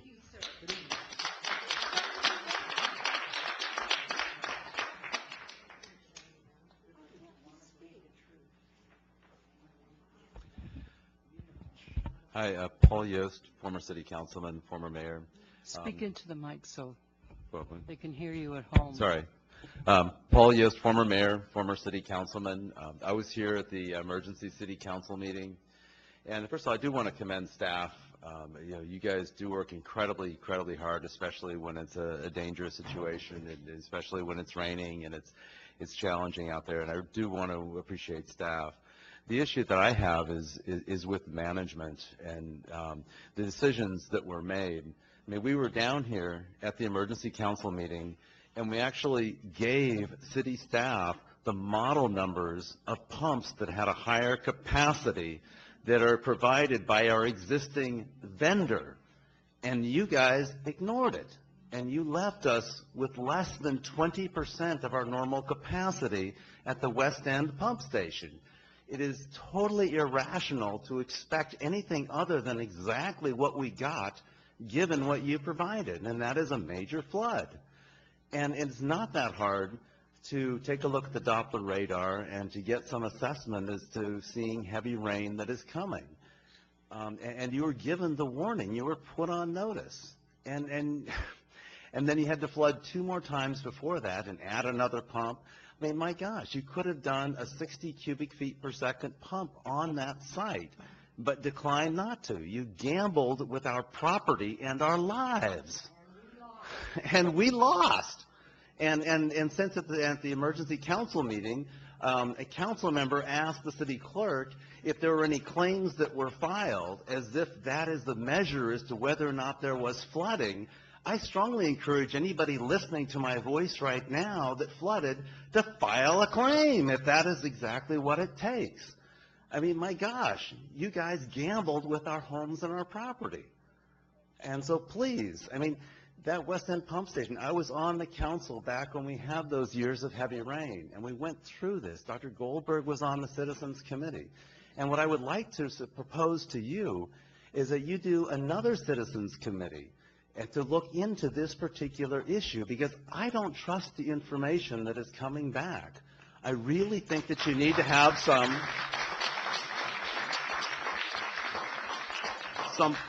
public oversight and adult supervision, for gosh sakes. I mean, we told you exactly what was going to happen given the cubic feet per second of the pump station in the status that it was at, and it happened. So, I mean, please, listen to us. I mean, enough is really, really enough. You've got to protect us. There isn't really anything that you do that is more important than public safety and keeping us safe. And granted, we all know that when a 100-year storm is going to come, we're going to flood. But my gosh, this must be the 4th 100-year storm we've had in the last 8 years. Thank you for listening.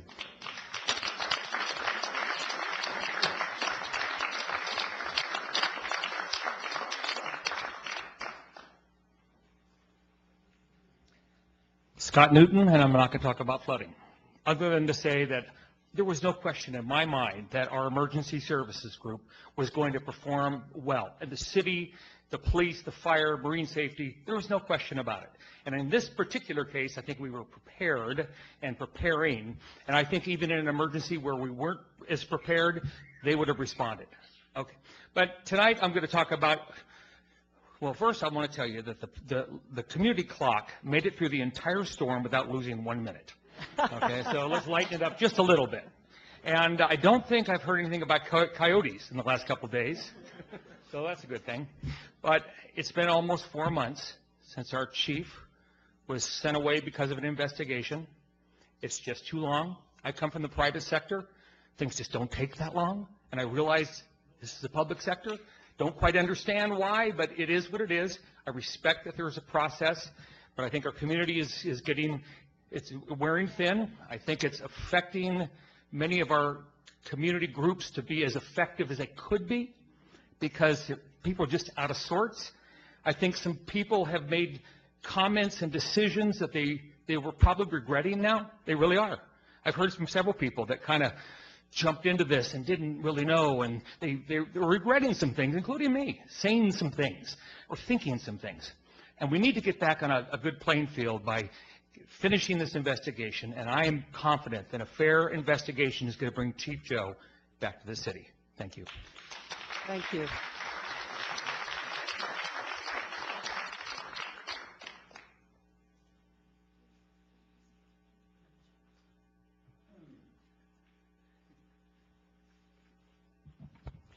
Hello, my name is Nancy Cradell, and I live in the east end of Seal Beach by Seal Way.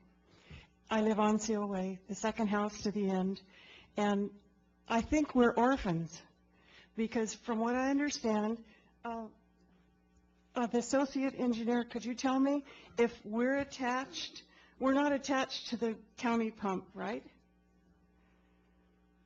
We have just one small pump, and it goes into the ocean, and at high tide, it doesn't go into the ocean, right? Could we see that map again? Why don't you answer the question?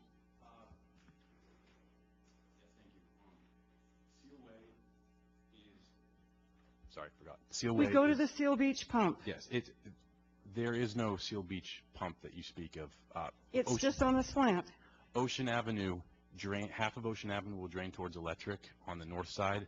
The south side from Ocean Avenue drains towards the boardwalk and the beach. Its natural drainage pattern is just to drain to the sand and then percolate into the sand on seaward side of the boardwalk. So all that rain that came and landed in that area was drained from Ocean Avenue down. When Mr. Carmody was city manager, we had a very large pump, and in fact, even last year, we had a very large pump that must be 6 feet tall. Do you know of that? We did put out temporary pumps last year for the predicted El Nino And winter. our pump took our water from where we are over to the county, is that right? Took it inside of the harbor there. It's a natural flow. There's no pump on Seal Way. And in your first map here, one of the first statements that you made is Old Town feeds to the eastern pump. That is not true. Anything from Ocean Avenue down to the beach is a natural flow. There is no place to gather the water except on the beach. And that's where it flows. And one time I asked the engineer down there, why Could you use the mic? Could you use the mic, please? Yeah. Why didn't you connect the Sealway and Ocean Avenue to the main line, to the pump down there to the county? And he said, oh, I forgot. I mean, that's a hell of a statement. It's just like some of this stuff that we were handed here and that, but that is not true, or that pump on the west side feeds all of Seal Beach, because we don't have a pump on our side. And besides that, I feel that we are the luckiest people in the world on Seal Way, because that could have been a disaster. And if there's damage done down there, and because any time that water comes up to these walkways inside of the house, anybody that has a heater that's on the floor, that's flooded.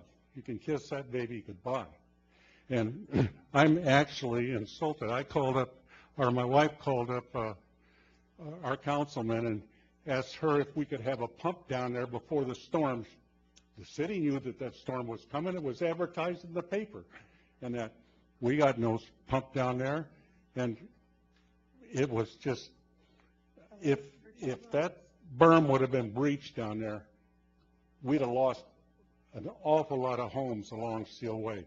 So we were the orphan. They didn't pay any attention to us. In fact, they came down there today to pump the water out. And after the fact. So I feel that you people have forgot part of Seal Beach, and some of the stuff that you're saying here is not true. I think something should be done for us. I think we pay enough taxes. I mean, my God, we do pay enough taxes to get something connected permanently.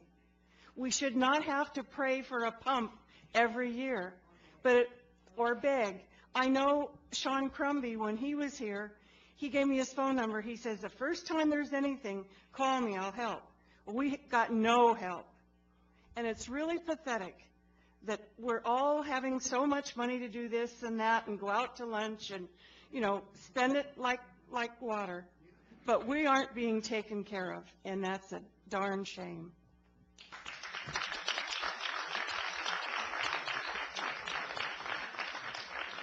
Thank you. Next. Good evening, council, staff, Seth Eaker, resident, Old Town. Purely speaking, as a resident and an activist, number one, I was actually not in town at the time of the largest flood on Sunday. I was actually getting ready to do a TED Talk that's coming up. But what I did observe as I came back into town was heavy deployment, and I can confirm that I received the OC alert while I was actually in this meeting in Long Beach. So that advised me what closures were happening. So that system, I can attest, did work. I also received the nixles, so that was very helpful, and I saw our officers out.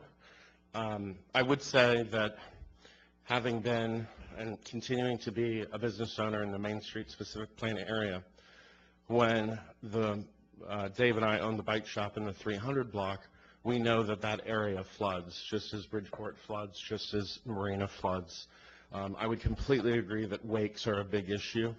I know of one resident and business owner who was deeply frustrated and affected, and I would share with Acting Chief Miller and the team that I know that this one individual thought that he experienced some, and perhaps it was necessary at the time, some emergency vehicles or police vehicles that were driving very rapidly through that area at 7th and Marina, which actually caused additional wake. That probably was needed at the time, but I know that he was very concerned about that. I think, too, it's a math problem that's pretty simple. If you only have 20% of pumping, you're only going to get 20% of the water out in comparison to 100% of the water out. And even if the 100% is inadequate, it would have been less. So I think that's pretty clear and obvious, and I think there should be a high degree of urgency on the part of council and staff to address these critical flooding areas, because I remember being with Councilwoman Deaton and the Credells frantically trying to clear debris on Seal Way several years ago. I remember being on Main Street clearing debris away from storm drains as waves were lapping into harbor surf, and we were sandbagging all along. I believe, too, that the CERT team, Wink and Patty, and their entire team deserve our highest and utmost regard, along with our other safety personnel, for really being there and helping our citizens out. And I believe that's an area that worked. So I think we have some things that work and some things that don't work. And we need to acknowledge both of those and try to fix the things that don't work. And this pumping situation is terrible. And we do need to bring Chief Joe back. We do need to bring our support to our police. We do need to support and trust our staff. And I think that you're hearing a lot of concerns of belief and trust. And I think that council, you need to hear that there are concerns and they are ongoing. And I would agree with Scott that it's interfering with the good work that many of us who are community activists should be focusing on, and instead we're distracted because we're trying to sift through other material. The last thing is a personal note that I would share with council and the entire community. Mike and Marcia Haley are beloved Lions, and Marcia Haley is gravely ill and in critical condition, and the outlook is not good. So I, as a fellow Lion and citizen, and as someone who is connected to them, would ask for your prayers and thoughts for Mike and Marcia right now and their family, because we may be worried about flooding, we may be worried about Chief Joe, we may be worried about other things. Other families are worried about somebody dying. So I would remind us to keep things in perspective as well. Thank you.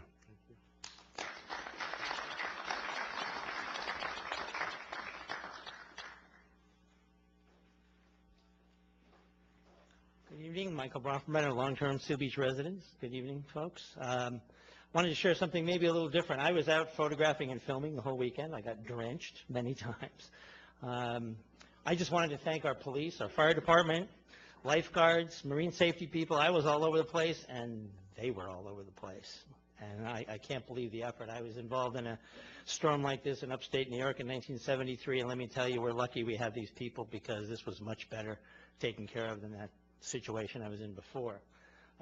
Of note, when I put my video up the other day, Ellery called me because she wanted to have a look at the video and share the video, and I shared with her some of the things that happened to me. When I put that video up, I had tons of people call me, email me saying, what streets are closed? What's going on? There are a lot of people who aren't aware of the resources that we have, and so I was talking with Ellery about it. How can we get people to be aware of the resources that we do have of Nixle and those kind of things? So we talked about some of the ways we could do that. I think that's really important, because there are people who aren't aware of the resources we have. And I know it's been in the paper, thanks to Charles and the people at the paper, but there's a lot of people out there who don't know the resources we have for information. So I think that'll be a good thing moving forward. So when these things happen, people, I have friends coming in, is First Street closed? I was getting phone calls like that just because of the video. But I wanted to share my thanks of everybody who was out there working, the lifeguards, everybody. It was a fantastic effort, and I saw it, and I really appreciate it. Thank you, you guys.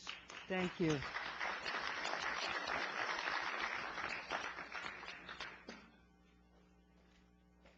Good evening, and thank you, Councilman. And women. My name is John Straub, and I live in District 3 in Galleon Way, which is Bridgeport. I'll make this quick. I wish some of the city people that work for the city would live in the city and experience what's going on, because there's a disconnect. You live here, you see it. The employees don't live here, so they go to their homes in other cities, and they're taken care of. Enough said. A few things that I'd like to request is more cell phone sites in the city. If you're sending out alerts and 90% of the people in the city have cell phones but no landline, how do you get the alert? I live in Galleon Way, and the closest cell tower is by the police department. That's knocked out by the old Boeing plant, or used to be another company before there, so we don't get cell service at all in Galleon Way. So 1 bar, 2 bars, you have to go outside. So if you send out an alert, don't get it. Another thing, the infrastructure of the city is degrading. The last time, I've been here since '89, the last time a street sealer has been placed was over 10 years ago. The streets are cracking. Water's going to go into the blacktop and eventually erode the base. And you're going to have to spend tens of thousands of dollars to repair those. So why aren't there streets being sealed with asphalt? Or not asphalt, but a sealer.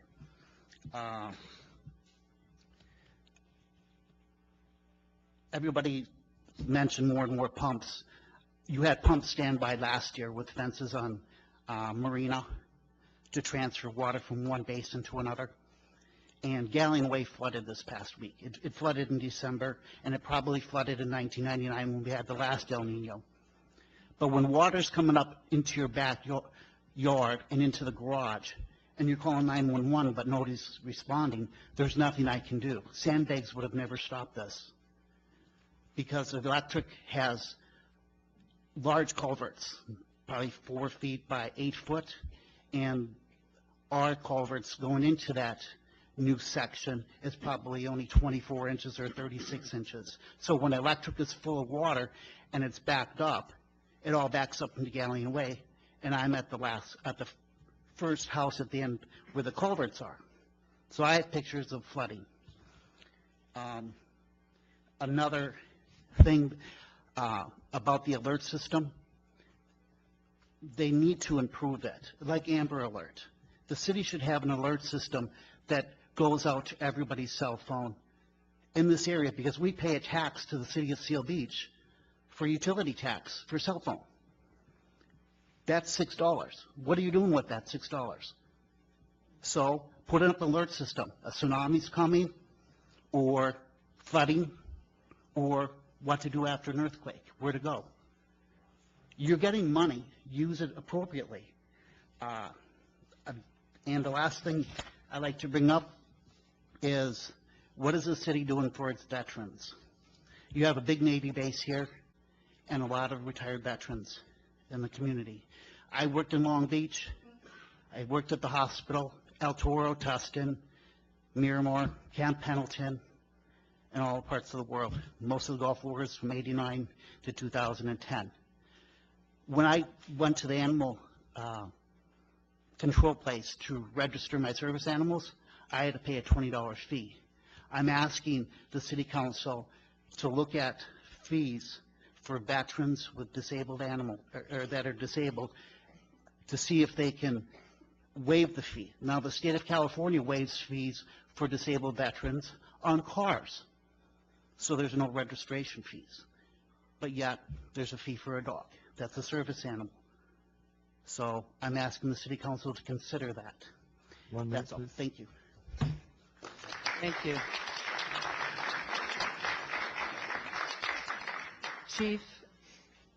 Chief Joe, we're here Excuse supporting me. you. Excuse me. Name is Am I Jim asking a Plasan, que- and I live in Old Town. Okay, go ahead.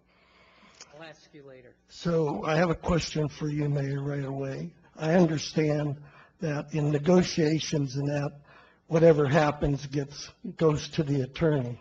Is that correct? In regards to Chief Joe, anything that's happening gets reported to the attorney, correct? This isn't the attorney that it gets reported to, but it gets reported to a attorney. Okay. All right. So like everybody else, like Scott just mentioned, we're at a point in town where we need to know something. I mean, I don't care if it's just, there's a meeting next week, so at least we know something's happening, or whatever can be put out gets put out so that people know what's going on. Now, last time I was here, I brought up some issues about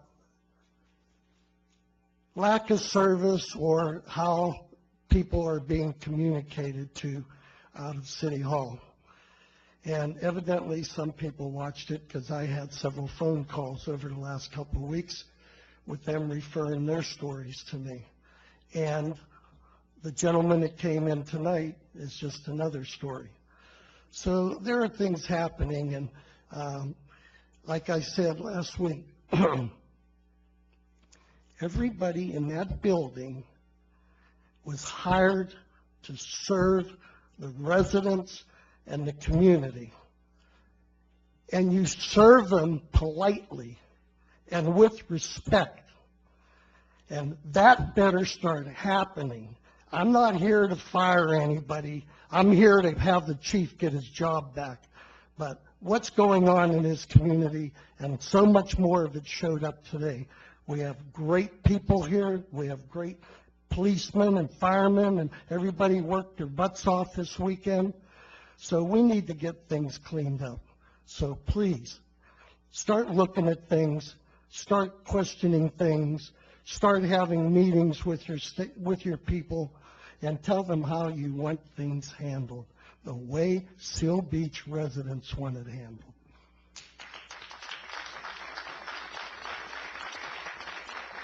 Thank you. Chief, I'd like to ask you, in the emergency telephone system, can one enter their cell phone and get an alert? Yes, it can. And, Okay. We'll put out more information on that. Okay, fine, thank you. Hi, good evening. My name is Ryan Schwarzrock, a resident in Seal Beach Shores, and I just want to briefly note that we did have flooding. We had about 4 inches come into our place. We did use the sandbags, and we very much appreciate the sandbags being put out. In the end, we would have needed a much higher wall of sandbags to keep the water out.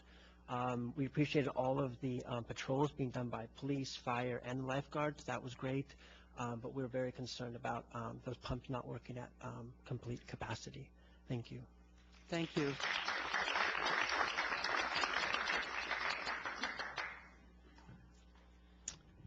My name is Ray Zioli. I live in Seal Beach in Bridgeport on Lake Corsair.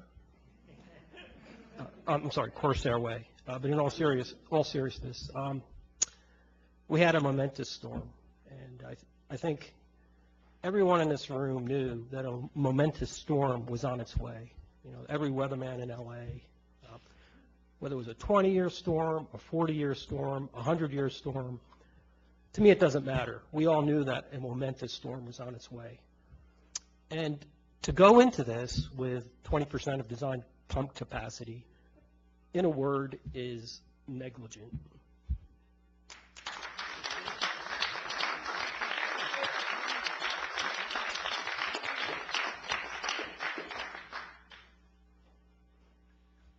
Hi, my name is Mario Iacoboni.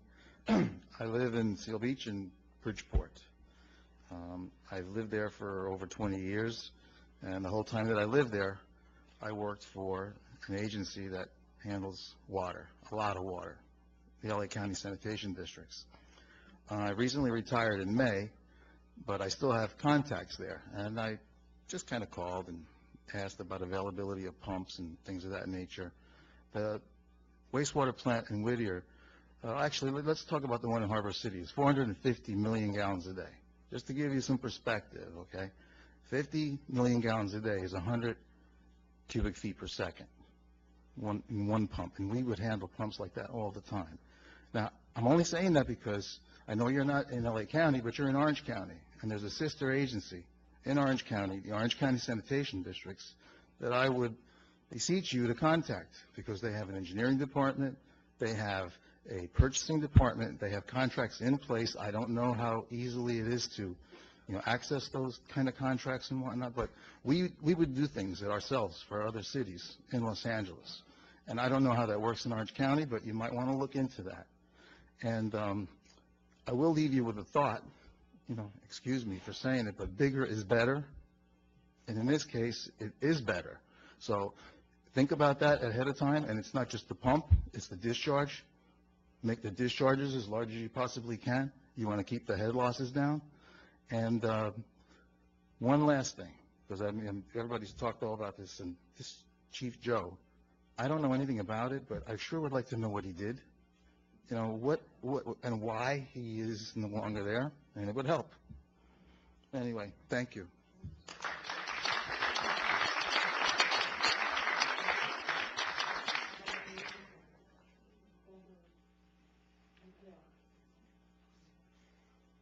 My name's Veronica Ward. I live in Corsair Way.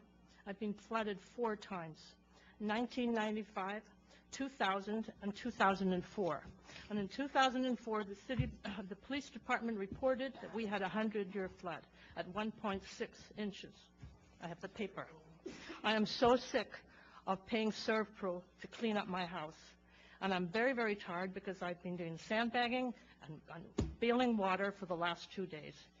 Someone should have told me that the pumps were not operational December 22nd, and I could have saved my house maybe. So I'm in agreement with Paul Yost and Robert Goldberg and all my neighbors. Something has to be done. This is ridiculous. Thank you.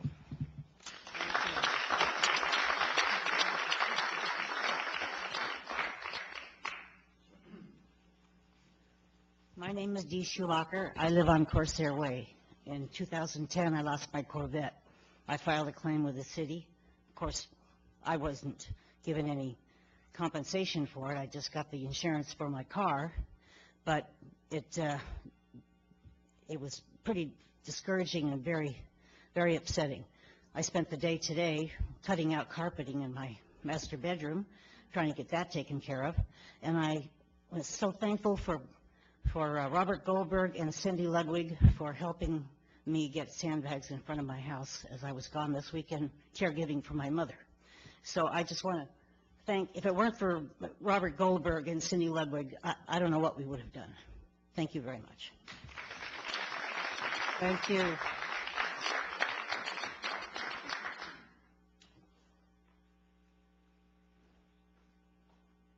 My name's Paul Jeffers. I live in Seal Beach Shores.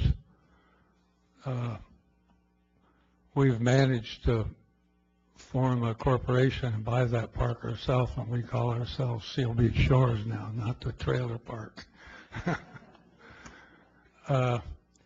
You know, I visited a few people, or a lady on the back row right behind the pump station, Penny, today. And, you know, that is so noisy back there with all those temporary pumps. And I know Boychuk, that talked earlier, he's really suffered with that stuff too. I mean, those pumps are noisy, and it's not a very good setup. There's 3 people that live right along that way back there. And, you know, I went in there and looked in that area after the first flood. I can't remember what day it was. But the pumps then, there was like 3 or 4 pumps back there, and it wasn't a beautiful scene with these stainless steel pipes all laid parallel. And all. It was just some rubber hoses running all around back there. That was before the first storm. And I went to the office and asked the management company what was going on since the first flood we had. And she didn't know anything. I said, could you call the city and see if anything's done? And evidently the next day is when you had that emergency meeting here. And I guess you put those other pumps in. But the big question that I'd like answered, and I asked at the office also at a management company, is you know, those pumps cost a lot of money. I remember I've lived in that park since it was built. You know. And I know they rebuilt that station. I don't know if it was 8 years ago, 6 or 8 years ago. The whole station was rebuilt because it was failing, and all those pumps. I don't know who paid for it, but that was a lot of money. And I know I did construction work and worked on big industrial stuff. Those motors and them pumps cost a lot of money. And usually, the way I understand it, that there's a regular maintenance schedule, that those things are tested and regularly checked on to make sure they're going to work in emergencies. I've worked on high voltage in big hospitals, and they have these generators. And they're checked, I know, like, you know, at least once a month they're checked, you know, emergency for the people. Can somebody, I understand those motors only had like 25 hours on us. Now, I'd like to be corrected if I'm wrong on that, but I've heard. And I'd like to know the maintenance schedule, what it was before this has happened. If I could get an answer on one of them, I'd really appreciate it. If you'd like to go up to the Public Works Department during the week, they have a whole schedule that they can show you. And you can't tell the public here right now? We did last meeting, but I don't know if they have. May I ask a question? Go ahead. Jim, there is a maintenance schedule in how they're supposed to be maintained. Is that correct? That's correct. And I believe you said at the emergency meeting that they are checked every week, every month, and as otherwise required in the service set out. Is that correct? That's correct. Every Monday. And every Monday. And you have a maintenance log that checks that? Yes. That's the best I can do right now. And it's been followed? Yes. The problem is this: we don't know why the pumps broke. Yeah. We don't know why. Must have been an act of nature. Well, they have to come out and be analyzed, and then we need to find it out. But they need to come out and get fixed. That's the #1 priority. Get them out and get them fixed. I agree with that, and then they have to be taken care of. That's right. Thank you. Thank you. Anyone else? Wendy DeBee, Seal Beach. Obviously, there's some wonderful people that responded and went all out on Sunday, and I think we're all grateful for that. And also, obviously, there's a little bit of a delay in terms of emergency situations and responses, and I think back to last year when there wasn't a berm, and all of a sudden there was a storm, and so it was flooded, and the other cities, neighboring cities were prepared, but we missed it a little bit. So there's a little bit of a lag, and obviously some trouble and some problems that need to be addressed. But for me, sitting here tonight, the most troubling thing of all is a man coming forward and saying that our Director of Community Development abuses women. This is a personnel matter. Excuse me, I'm talking. That won't be. Excuse me, I'm Excuse talking. me. No, I'm This talking. is a personnel matter. That's fine, I'm that still. will not be discussed in public. That's fine. I'm still talking, and so is that person. And the point is that this is oral communication. This is the time for the public to come forward and talk about things. And so it's a First Amendment right to come here and talk about things that are happening. You have the facts. That's not, I'm talking the facts about what happened tonight. The facts are that a resident came forward and said something about this community director here. And so for you to say that they're out of order to speak is wrong. It's chilling. Well, it is. And it's chilling. And that silencing of residents is exactly what's wrong with this city right now. This is exactly why people have had it. Because it's this arrogant, will tell you what's good for you, will tell you when to talk, and will tell you what to say, is not going to work in this town anymore. People have had it. This man should have been heard. That's up to everyone to decide what to do with it later and what personnel does with it later. But to silence him and tell him he's out of order is wrong. This is the time for public to talk for whatever they want. You see how you do this? What is your point? You see how you do this? This is my 5 minutes. Why don't you just listen? The problem is you tell people what's good for them, and that's not going to work. And you should have listened to that man, because maybe what he said was valid, and maybe it wasn't. But it was his turn to talk, and not your turn to silence him. And that's disturbing to me, and that's what's wrong here.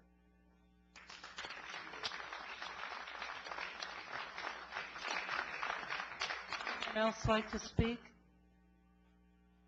Okay, that's the end of oral communications, and we're going to take a break.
KJS 88.1. It's the service at California State University, Long Beach. Man, that was one of my favorites tuned by Grover Washington Jr. East River Drive from the CD Come Morning got into that set with the Funky Organics. Groove With Me, the name of that tune, and it's a self-titled album by the Funky Organics. Coming up next, want to get into Frank Sinatra. Hey, don't forget, if you're not a member of the family, it's easy to rectify that situation. Go to our website, jazzandblues.org. Bookmark that. That way you can always get to your jazz station because we're here 24/7, 365, thanks to your ears and your generosity with your membership dollars on KJazz 88.1. If you're undecided about how much to give, think about becoming a sustaining member of KJazz at just $10 a month. It's billed to your credit card, renews automatically, and you can change your amount at any time. And no matter when you tune in, you're always doing your part. To become a KJazz sustainer, go to jazzandblues.org.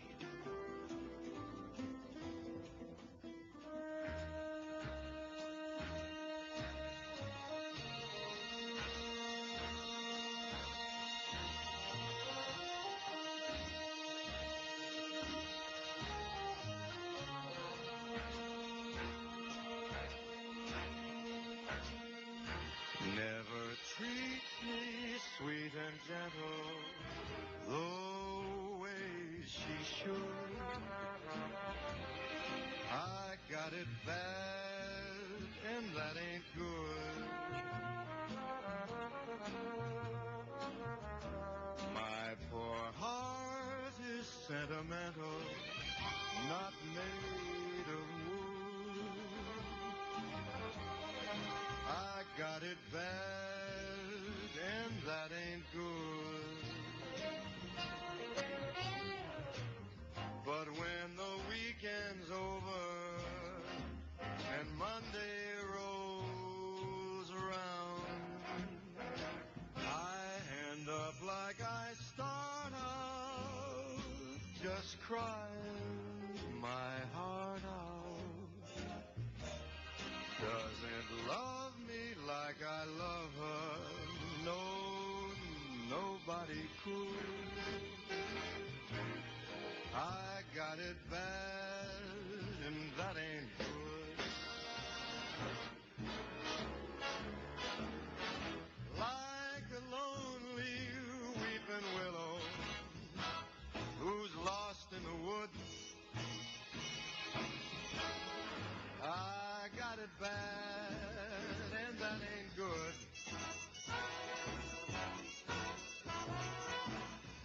And the things I tell my pillow, nobody should.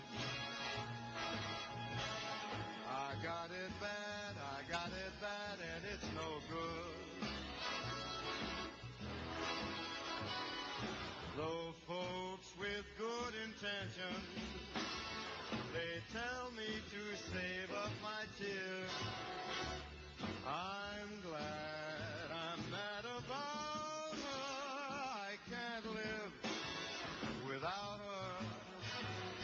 Lord above, make her love me the way that she should. I got it bad, and that ain't good.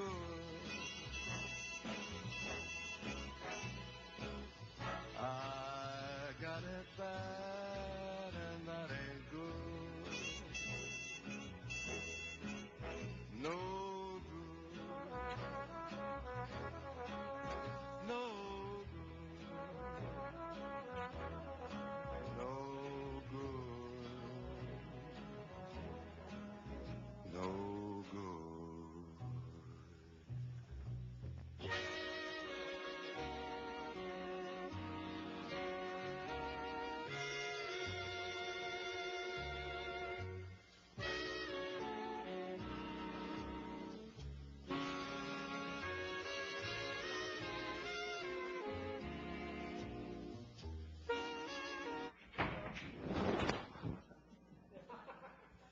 Okey doke.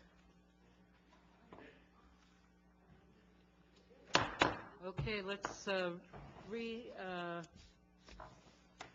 something the meeting, re-adjourn. That's a new word. On the agenda is the city attorney's report. No closed session and no report this evening, Mayor. Thank you. City manager's report. Mayor, if we could come back to this item, because I would like our associate engineer, David Spitz, just to clarify some information that was stated, as well as some council questions, and redirect those when he returns. Okay. So if you'd allow me the opportunity to go back to my item, I'd appreciate it. Okay. Remind me if I forget. Council comments. Council member Starsik.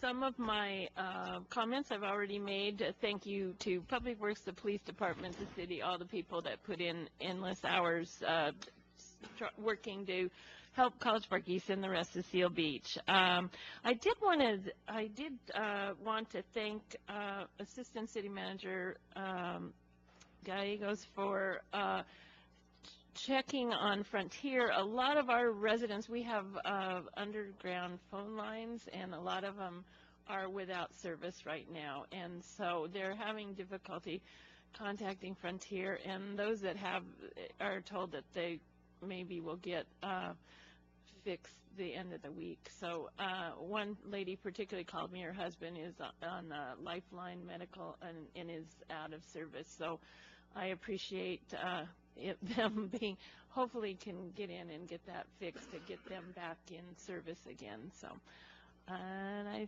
think that's all I have right now. Thank you. Thank you. You might want to mention the... Oh, that's right. I'm sorry. I attended the newly elected council persons conference. Yeah, thank you, Mayor. Conference put on by the California League of Cities in Sacramento this week. It was really informative, a couple solid days of everything you need to know to be a council person. So I thank the city for allowing me to attend and get the good information from this session. Thank you. Councilmember Deaton? I've made all my comments, but again, I do want to thank everybody. Everybody pulled together, from the city manager to the maintenance workers to the lifeguards to the PD to the OCFA. Every single person in this city was working and forming a team, and thank you very much. Councilmember Vera Papa? Yes, I've made all my statements too. Thank you, emergency response team and all the volunteers and residents. Thank you. Councilmember Moore. Same echo, the great response by everyone in the city, and I wanted to say a few things. I'm excited about the new Leisure World committee that the mayor and I will be on, and I really want to make sure that the goal is to make sure Leisure World is represented well with the city of Seal Beach. The League of Cities attended with Shelley and the mayor and the city manager, and one of the great things about this conference was listening to the concerns of other cities. I found that people are really there to represent their communities well and working hard to do so. I particularly liked the financial presentation that discussed the future pension liabilities, and there's a suggestion to create a 5-year forecast, and I was glad to see that on our goal sheet and agenda tonight. I was also able to meet with staff from Travis Allen's office and Janet Wynn's office, where we discussed the Pension problem, homelessness, and they were kind enough to offer assistance where we need it. Thanks. Okay. I too would like to echo everyone's appreciation for the staff and what they did over the weekend. It was a monumental task. You handled it well. There was a lot of water to deal with, and you did an extraordinary job. I thank you. I attended the meeting in Sacramento for new council members and mayors, and It was an excellent meeting. The first one I attended a couple of years ago was very good. This one seemed to be one step above, and it was very informative, and I'm certainly glad that I went. And I'd like to thank the city manager also. While we were sitting there listening to the speakers, she was on her email passing updates to us about what was going on here and the measures that were being taken and to deal with the rain and the pumps and everything that was going on. And I want her to know also that I appreciate that effort as well. And that will conclude our comments. The consent calendar. Mayor, if I could, Is this when you want to come in? Just for a moment under my comments, I think it's important, although the majority of the audience is gone, we still have a viewing audience at home, and I would like to give our staff an opportunity just to clarify some statements that were made. With that, I'll turn it over to David Spitz, our associate engineer. David? Thank you very much, City Manager. There was a couple of big points that the public brought up during oral communications that both correlated to some of the actions taken by staff and especially to some of the words I used during my report. So I want to first clarify, when the question was asked by council, what were the specific dates the pumps went down? I used the word failure, and I'd rather not use the word failure. I'd rather use the word when we first received an alert. What I mean by that is if anytime any of our mechanical stations, whether it be a sewer station, storm drain pump station, a water booster station, or a water well, whenever something does not work specifically the way it's supposed to, staff is given an alert through SCADA communication systems and other forms of communications. And if it's during the weekday, staff responds right away. If it's at night, the alert goes in to our on-call personnel, and they come right out. And more often than not, it can be handled right away. It's a simple little thing. It happens all the time at our different stations. When I mentioned that date in December was the first time we just got an alert about that pump. So we came out, we looked, we did our normal diagnostics that our staff will do on these complex pump stations when we get an alert that something's wrong. I wanted to say that the first thing that we did was we switched over to the second pump. Typically, and one of the citizens mentioned this, that there hasn't been that many hours of runtime on those two large pumps in the last decade or so. It's been very, very dry drought years. Those pumps run when there's a lot of rain. Without a lot of rain, they don't run much. With that said, when we had the alert and the first pump was having problems, we switched over to the second pump. They're typically used as redundancy. Very, very rarely are both of them on at the same time. Very rarely. So they kind of act as redundant system. If something were to happen with one, you have the second one. And that second pump ran during the Christmas break. There was a couple of rain events where it kicked on and it ran fine. As we were doing our due diligence, looking into the first one, and calling a couple of our standard pump maintenance contractors that we typically call to come out to look at the pumps. When, towards the end of the first week of January, we got an alert on that second pump. That's when it was, we have an alert on our second pump now. Again, we did what we normally do. We came out, we went through our diagnostics, we called pump companies that are used to working on these. That's their whole business, these companies, is maintaining and fixing and working on these pumps. We called them out. They were doing their diagnostics again. Best case scenario, it's an easy fix and it's done right away. By the time that the pump companies told us, look, you got to bring this into the shop, it was after the January 9th council meeting. And that's where I guess the process was, this needs to go on council. We need an emergency declaration and we need to get funding so that we can get pumps out here. When that second pump had the alert and we were working on it, we brought the two portable pumps that we had in the city at the time. We brought them over there, and there was a couple of light rain events that those pumps handled, with the sump pumps still working, by the way. Those three in conjunction handled most of the minor rain events that we got. And We even ordered at that time a third one to have for standby for the rest of the town, which was the intent of the first two to begin with. In conjunction of having the emergency declaration, beyond just the two pumps not operating, that's when we saw the forecast for rain. And that's how staff took appropriate measures that we see it's forecasted for more rain than we've had. We went to order bigger pumps.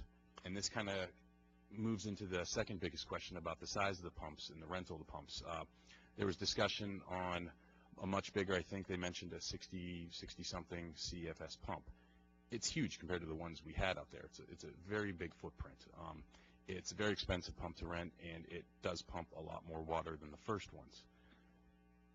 We, at this time in the order of events, we're working with these contractors still. We're hoping that we can get these big pumps out of there immediately to fix. There's a lot of work that goes into that. There's a lot of cranes, a lot of heavy operations. We looked at the available space at the pump station to do this work and to bring in portable pumps. And we made what we felt was the best decision on the sizing of the pumps that we brought in, necessary to handle the storms that we've just had and that we saw forecasted coming up, and given the space that we had at our pump station. That's the kind of the order of kind of how we went. And I apologize again for using the word failure, when I meant at the time we got an alarm, and it's a standard thing that happens. In most situations we fix and we don't bring it to council. You don't hear about every alarm we get. We handle it. May I ask a question, please? Of course. Okay, so David, what I'm going to do is I'm going to use an analogy and tell me if I'm correct. In my car, I have a computer system, and every once in a while the engine light will go on. And when the engine light goes on, it's usually a very simple fix. Actually, many times when the engine light goes on, I drive it over to the 16th Street garage, free advertising. And they say you didn't get your gas cap screwed on tightly enough. So I screw the gas cap on tightly, they reset the computer, and I go about my work, and no problem. Another time, that engine failure light may go on, and I get there and they say, well, it's time to change the oil. So then we change the oil. Another time, the engine light may go off and they say, hey, your whole exhaust system is shot and you've got to put in a whole new smogging system. And at that point, the car has to go in to the garage. Would you say that that is a good analogy for what you're trying to say about the pumps? I definitely like your analogy. Yeah. That alarm system reference to the same as an engine light comes on is a great analogy. You don't know what that engine light means until you bring it in. You're right, it could be as simple as a gas cap needs to be tightened, or as bad as your engine block is about to fall and your car needs to be rebuilt. All right, so that this gets reported correctly, December the 22nd, your engine light went on. You had an alarm that went off, and what you needed to do at that time was figure out why the alarm was going on. And that's when you put on the second pump that was used for redundancy, which then you brought in the mechanics to try to fix the first pump. I would say correct. And then when the second engine light went on, the second alarm is when you pulled in the pumps, and by now we were in the middle of the rainy season. Correct. Okay, thank you. Go ahead, Councilmember Sestarce. I just, during the break, I had a resident came up and reminded me that FEMA has loans for people that might have storm damage. I was just wondering if someone could expand on that, maybe. Anybody know about that? I'm not aware of it. No, you're not aware. Certainly Okay. Something that the staff But could he'd take a look at. had that when he'd had some damage. He'd gotten a loan through FEMA to get repairs. So I thought since that might be timely, I would put that out there. Thank you. Particularly since we declared an emergency, maybe there is some state or federal money that can come through. And I will add, we will look into all of that from a public works staff level. Thank you. Mayor, my only final comment is that we do listen to the public. We do listen to recommendations, even though we have experts on our staff, and we have expert contractors that are giving us guidance in addition to that. So I think it's important to note in this case, although a statement was made that we completely ignored the recommendations, we absolutely did not. I can tell you that because I was part of the discussion with the staff. I was over at the facility at least twice to look at what they were talking about and the recommendations that our contractor was giving us with respect to what would physically fit on the footprint of that site. So I think it's important to note, we do hear you, we do listen, we do talk about it, we do follow up. Doesn't necessarily mean, as much as we hate to say it, that you're going to like the response, but I think it's important to note that we're doing our due diligence and we do hear you. Thank you. That was important to say. Any other comments? Okay, let's move on to the consent calendar. The consent calendar has items E, G, and H pulled. Can we have a motion to adopt the remainder of the consent calendar? I'll make a motion. Is there a second? Second. Okay, please vote. And Mayor, that would reflect Councilmember Starsik and Councilmember Moore abstaining on items B and F as noted earlier. Okay. So you have to. No, they can vote. It's a consent calendar, so they can vote on the rest of the items. Okay. We're just having it noted for the record. Okay, fine.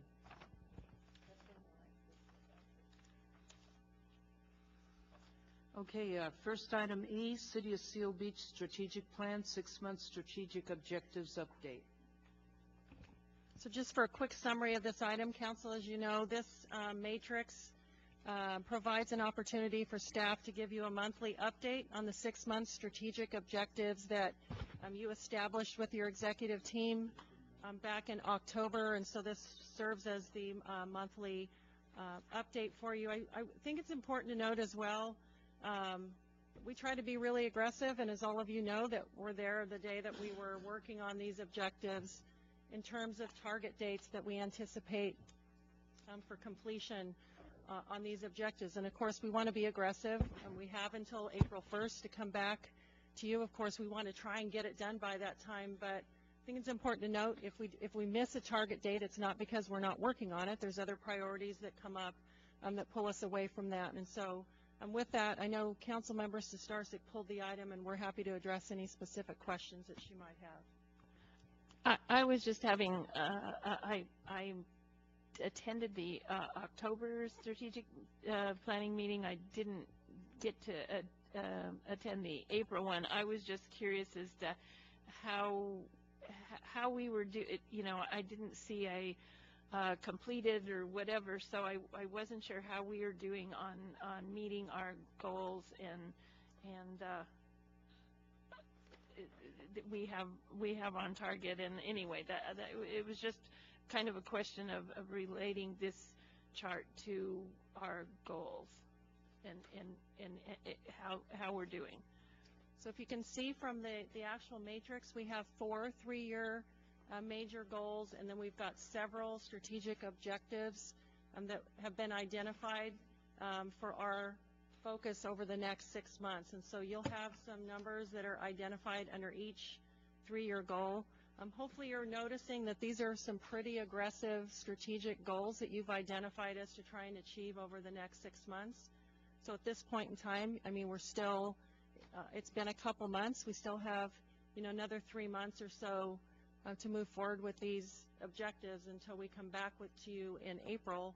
And at that time, that's an opportunity for us to review with you the status of where we're at and potentially revising those objectives as well. And so I'm happy to, like I said, address specific questions that you have, but I think it's important to note how aggressive these objectives are, and given the lean staff that we have and our ability to push forward with these, because they are above and beyond our normal day-to-day responsibilities. Okay. Patrick Gallegos in the city manager's office is the staff lead and works closely with staff on status update. So Patrick, I don't know if you have anything else to add. Thank you, City Manager Ingram.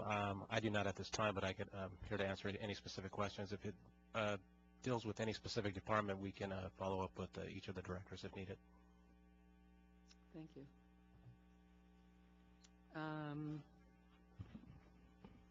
I only have one question about it. Does anyone else have a question about the, I'm sorry, Thomas.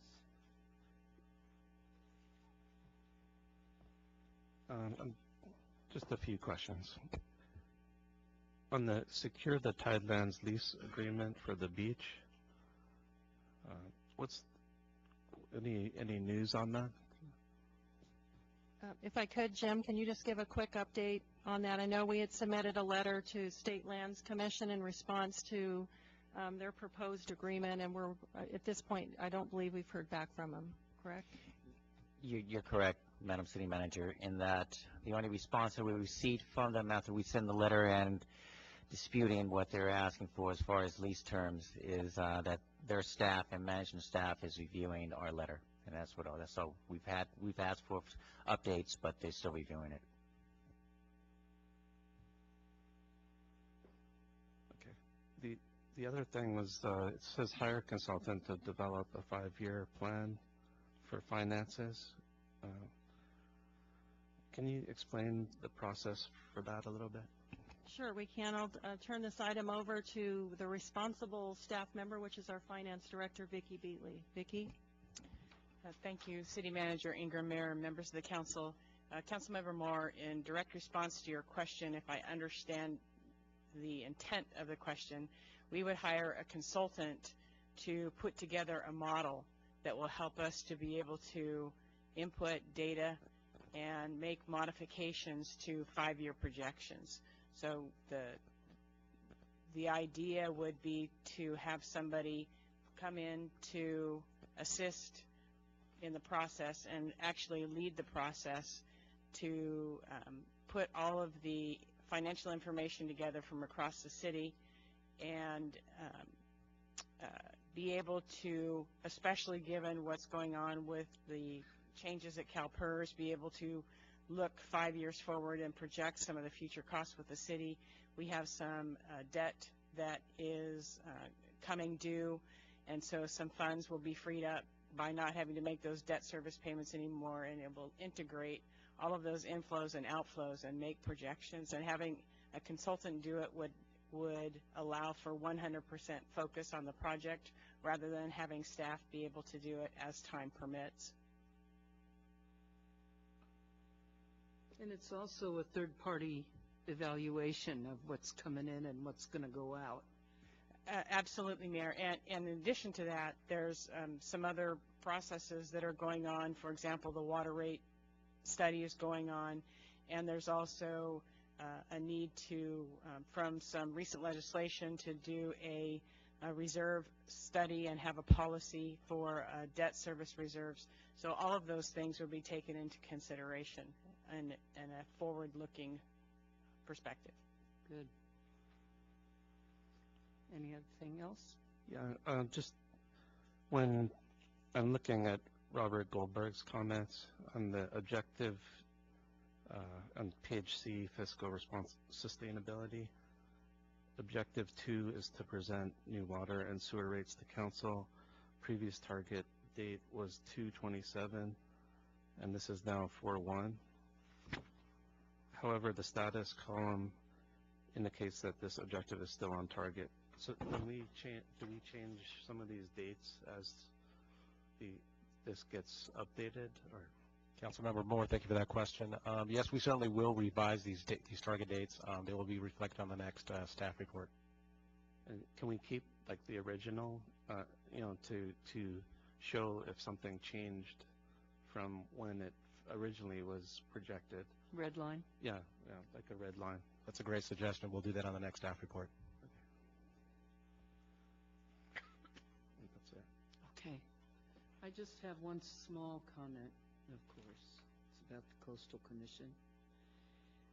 I'm noticing that the coastal development permit for picnic tables on the beach is being held up because the Coastal Commission would like to know the type of benches and signs depicting the use of the benches.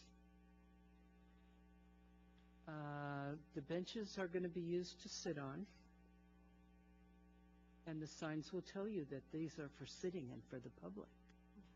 So what are we going to give them something quickly?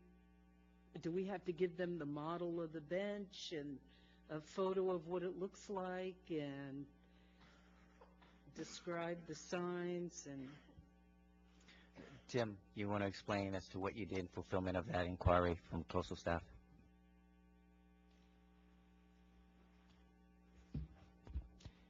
Yes, thank you. We have submitted all that information that they requested to them. I believe it was going to be discussed internally within the Coastal Commission staff, either very near future or very, very soon, and we're hoping to hear back from them at that point. does this require a public hearing with the Coastal Commission? I certainly hope not. And again, that decision unfortunately lies within the management staff as to whether or not they wish to approve it at the administrative level, and just has it a consent item to show Coastal Commission that they've approved the item in case they wish to pull it for whatever reason, or they could do it as a public hearing. A lot of times they base the determination as to whether or not something goes as a hearing if they receive a lot of concerns or opposition from residences or anyone else. Thank you.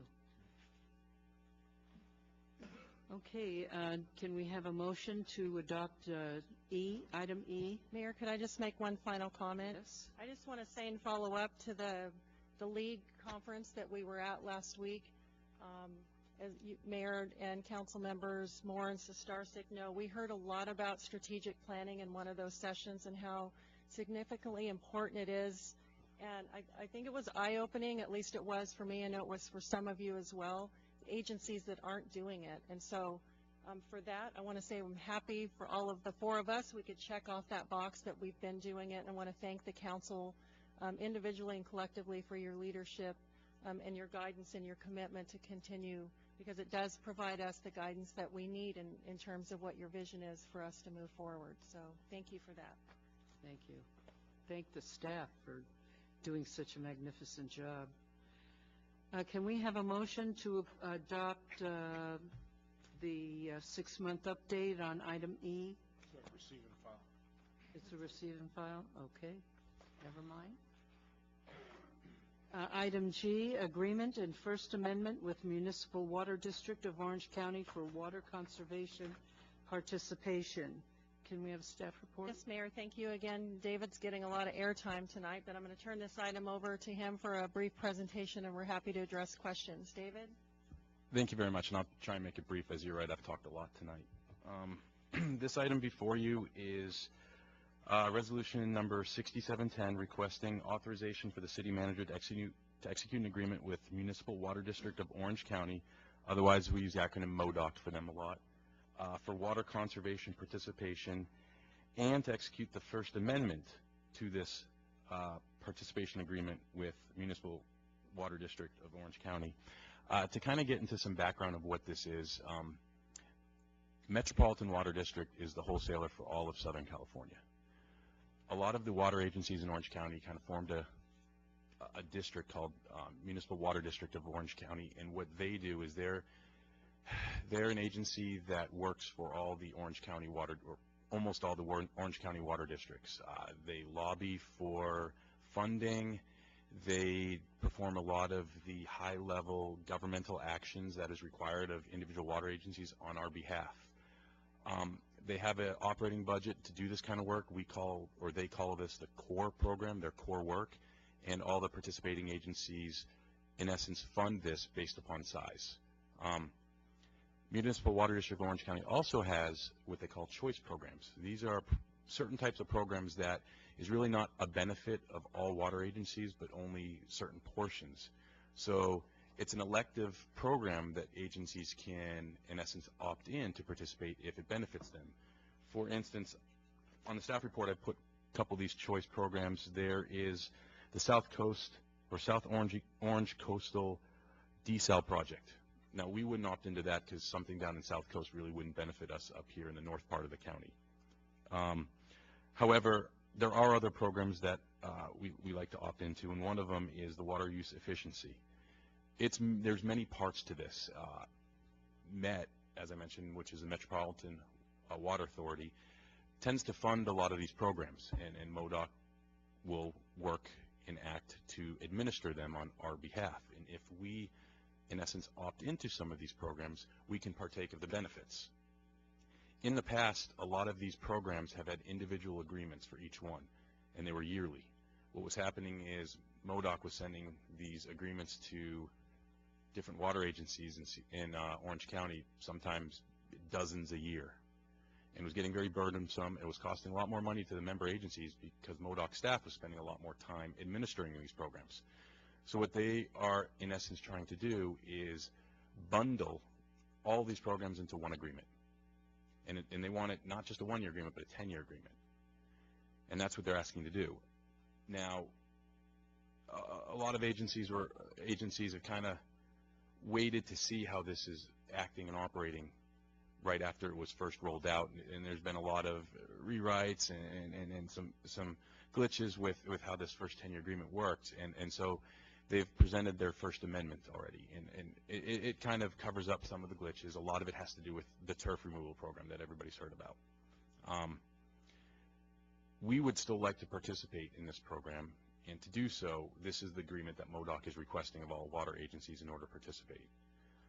What I can say is also the funding for these programs is through MET, and there's online applications that our residents can put in, and MET will fund this program. What the agencies must do, for instance, talking about the turf program, is we are required to, if we opt into that program, that allows our residents to participate, MET funded. We have to do most of the legwork at the site. We have to do the inspections, the measurements beforehand, the measurements afterwards, present those to MoDOC, they present it to MET, our residents can partake in the program. That's just for one example of one of the programs that we can opt into using this agreement. I even put the cost for MET's or for MoDOC's operations as far as Seal Beach's participation level given our size. Typically, we budget during the budget process somewhere between $2,000 and usually about $2,000 to $8,000 for this program a year. We can provide, if the council so desires, for extra funding to supplement some of the rebate programs. In the past, the city has not provided extra supplemental dollars. Most residents will partake in the program just with the MET rebates. So again, just to reiterate, it's an opt-in type program, choice programs.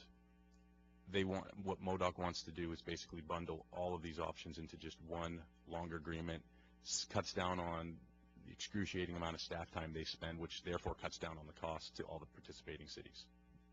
I'd be happy to answer any questions on this item that you may have. Are there any questions from the council? I had a comment. Oh, I'm sorry, go ahead. Can residents benefit from rebates, or what is the benefits for residents? Yes, the benefits are usually, in essence, a cashback option. For instance, Metropolitan Water District offers, right now it's a $1 rebate for every 1 square foot of turf removal you do in your property.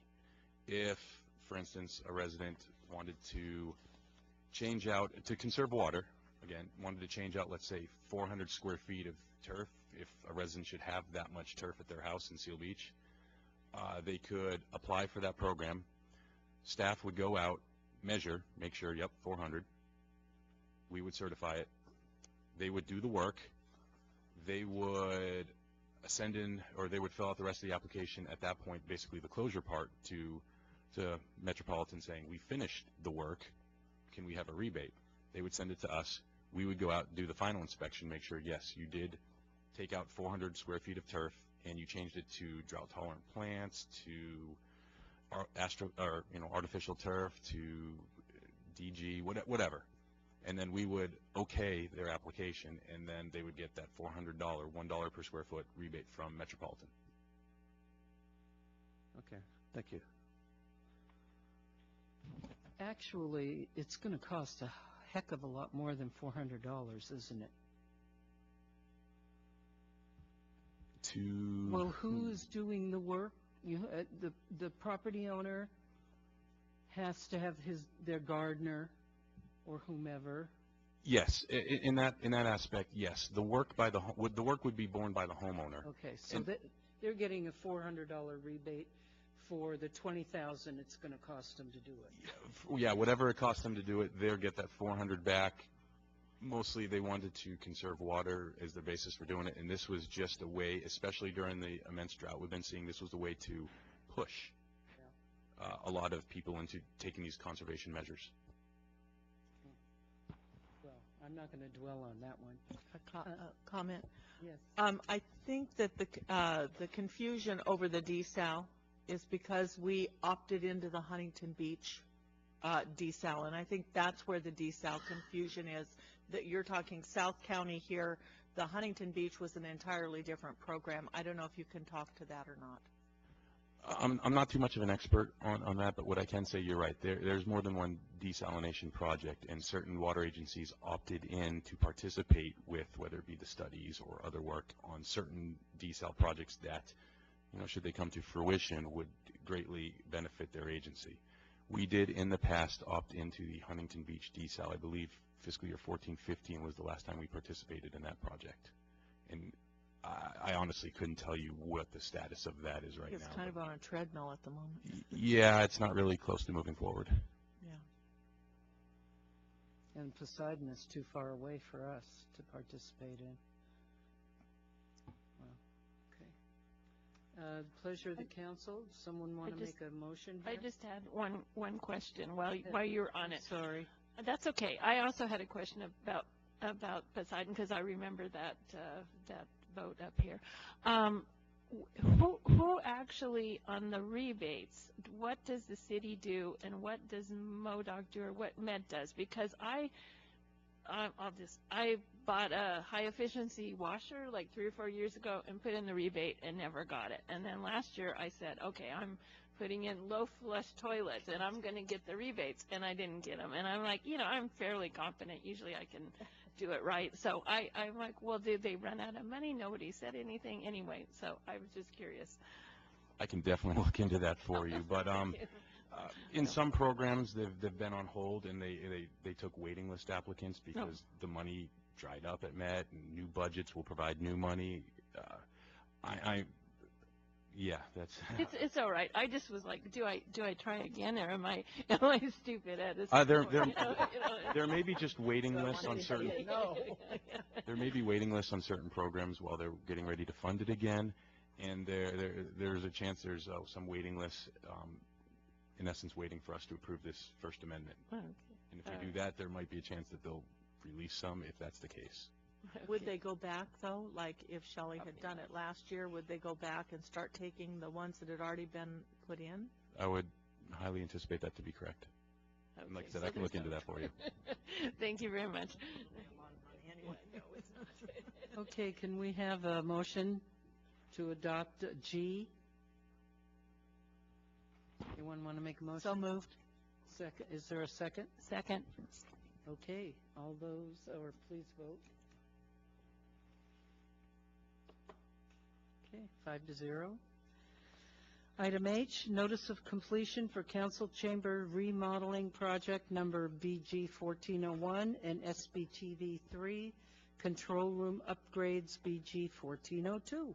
Yes, Do we have Mayor. a staff report? Oh, I'm sorry. Yes, Mayor, thank you. I'll turn this item over to our Deputy Public Works Director, Michael Ho, for a brief staff report, and we're able to respond to questions as well. Michael?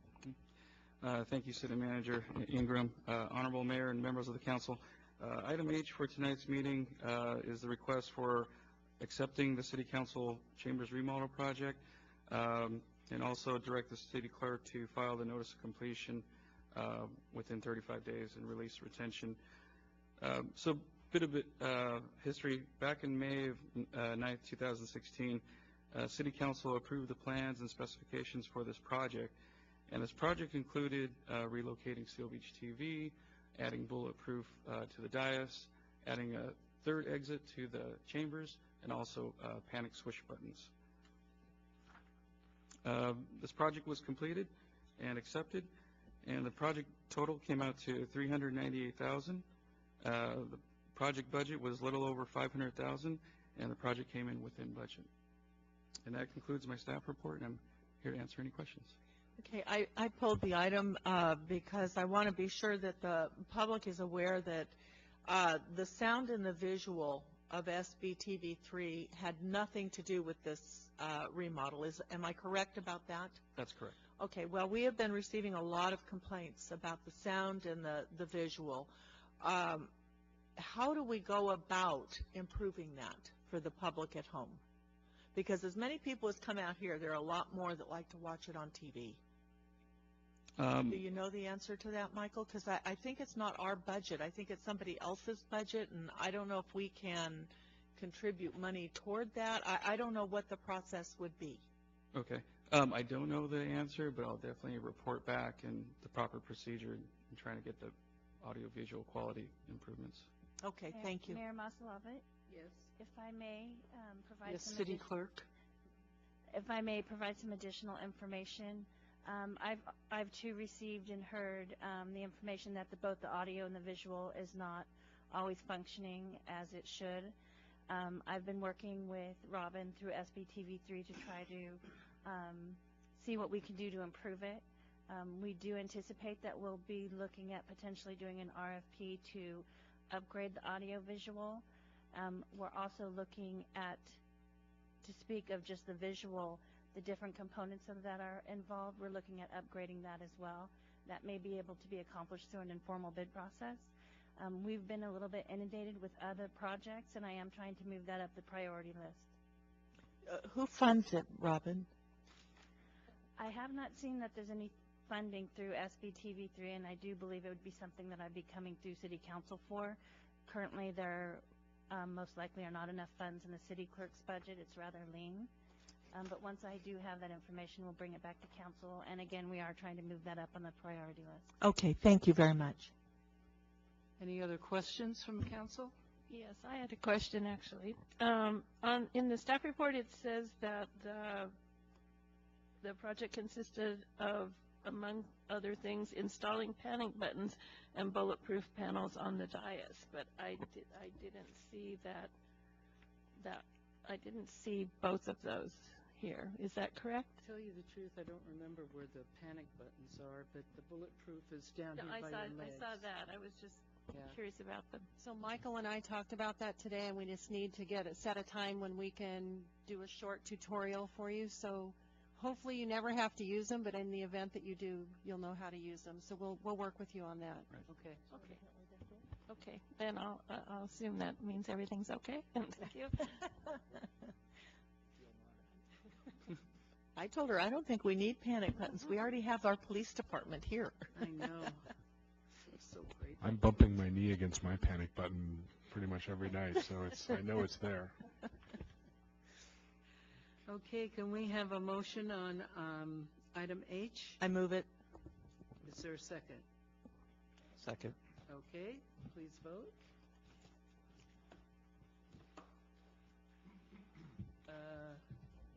Someone didn't do it? Oh, I didn't. Sorry. Okay, 5-0. Okay, we're going to move on to public hearings. We have 2 of them. Thank you. An ordinance of the City of Seal Beach amending Section 11.4.05.010.d of Chapter 11.4.05, Title 11 of the Seal Beach Municipal Code relating to allowable incidental business activities. Do we have a staff report? Yes, Mayor, thank you. I'll turn this item over to our Community Development Director, Jim Basham. Good evening, Madam Mayor, members of the City Council. The City Council on November 14th conducted a second reading of the ordinance in form. that related to allowing businesses to engage in entertainment activities. The form of the draft that was presented to you at that time required a public hearing for any business owner who wished to proceed with an application to have entertainment as part of their business. That form of public hearing will require additional fees from the business owner to incur relating to notification procedures. There was quite a bit of additional processes that was necessary in order to for that business owner to finally receive the granting of that process for an entertainment. There was also an appeal process that was associated with it. So during that meeting, City Council further discussed the ordinance as to form and felt perhaps maybe there's a better way that we can do this, simplify it even more. And so what we've done is we brought back the ordinance pursuant to what City Council was asking for, and let's look at entertainment permit that can be granted through the ordinance process by allowing it as pursuant as part of their business license application. So what we have before you this evening is such a draft that's ready for your approval for first reading. We've basically have identified in your ordinance by packet and exhibit that demonstrates that a great deal of the ordinance has been reduced into form. What has been included is just the operational standards that will be provided in the zoning ordinance that would allow staff to have some type of gauge as to how we review entertainment permits and if there are certain guidelines that everyone should follow, because the intent always from City Council is to ensure that we can allow an activity for a business to enhance their economic viability, but also protect the citizens that are surrounding that business in case of nuisances relating to noise. So that ordinance is before you this evening, is ready for open for public hearing and for acceptance of first reading. So staff concludes this presentation. I'll be more than happy to answer any questions. Thank you. Are there any comments from staff, from the council? I just had one comment, and that was to retain the 6-month reevaluation. We're still going to look at that. Yeah, it's in I there. believe, right? Yes, that's built into the ordinance. He's got both in there. Yes. Thank you. Councilmember Deaton.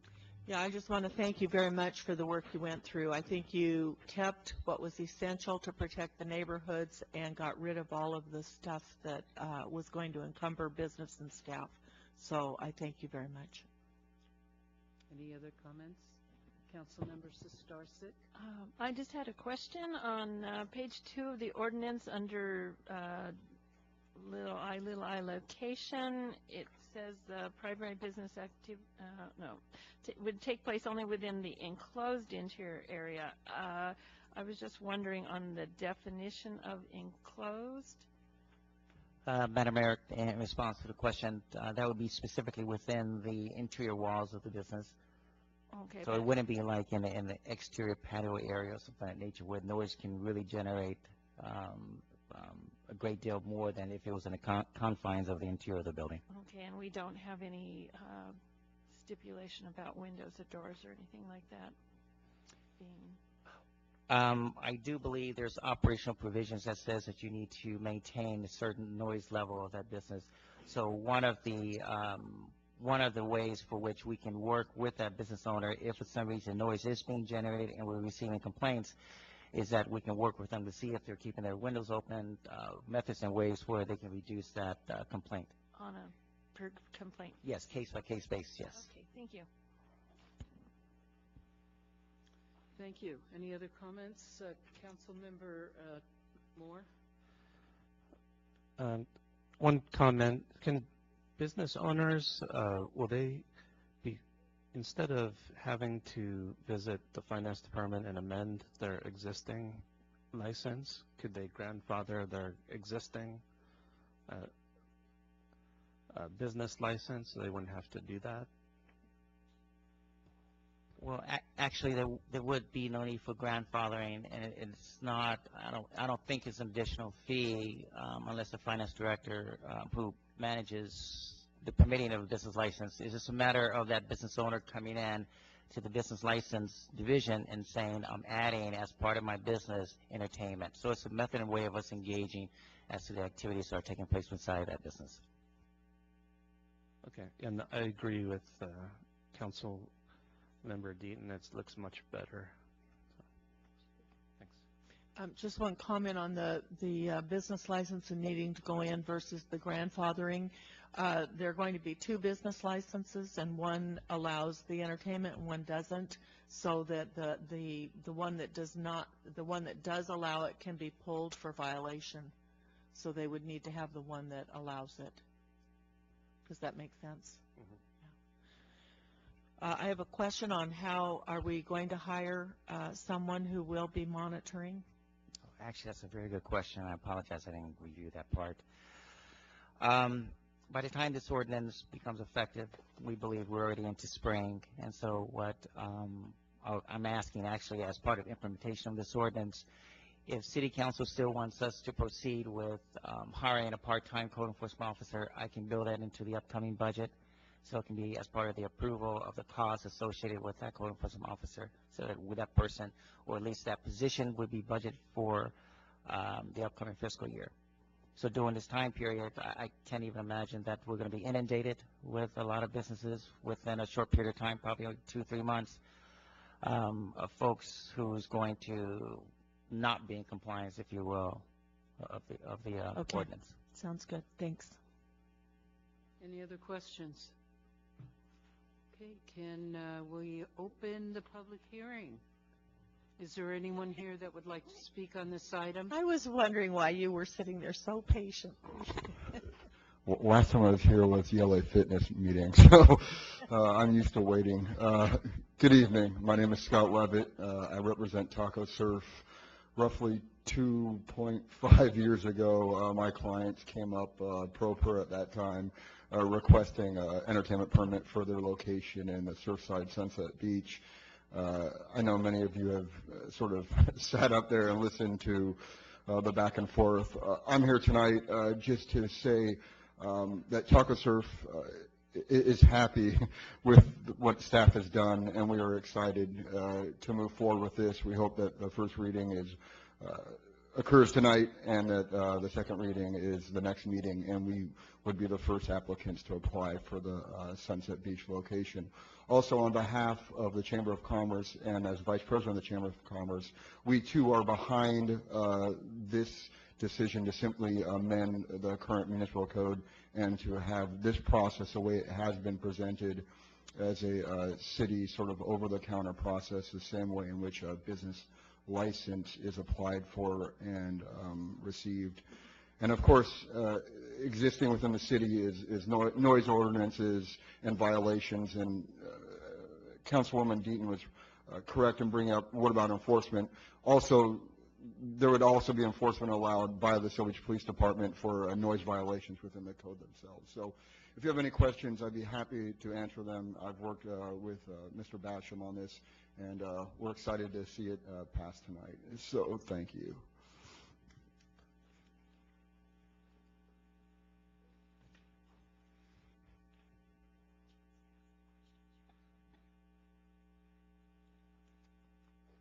Good evening, John Domain, Old Town. I just have a couple of quick questions because I haven't, unfortunately, had a chance to read the amended ordinance, and so maybe you can just answer for me here. On 2 things.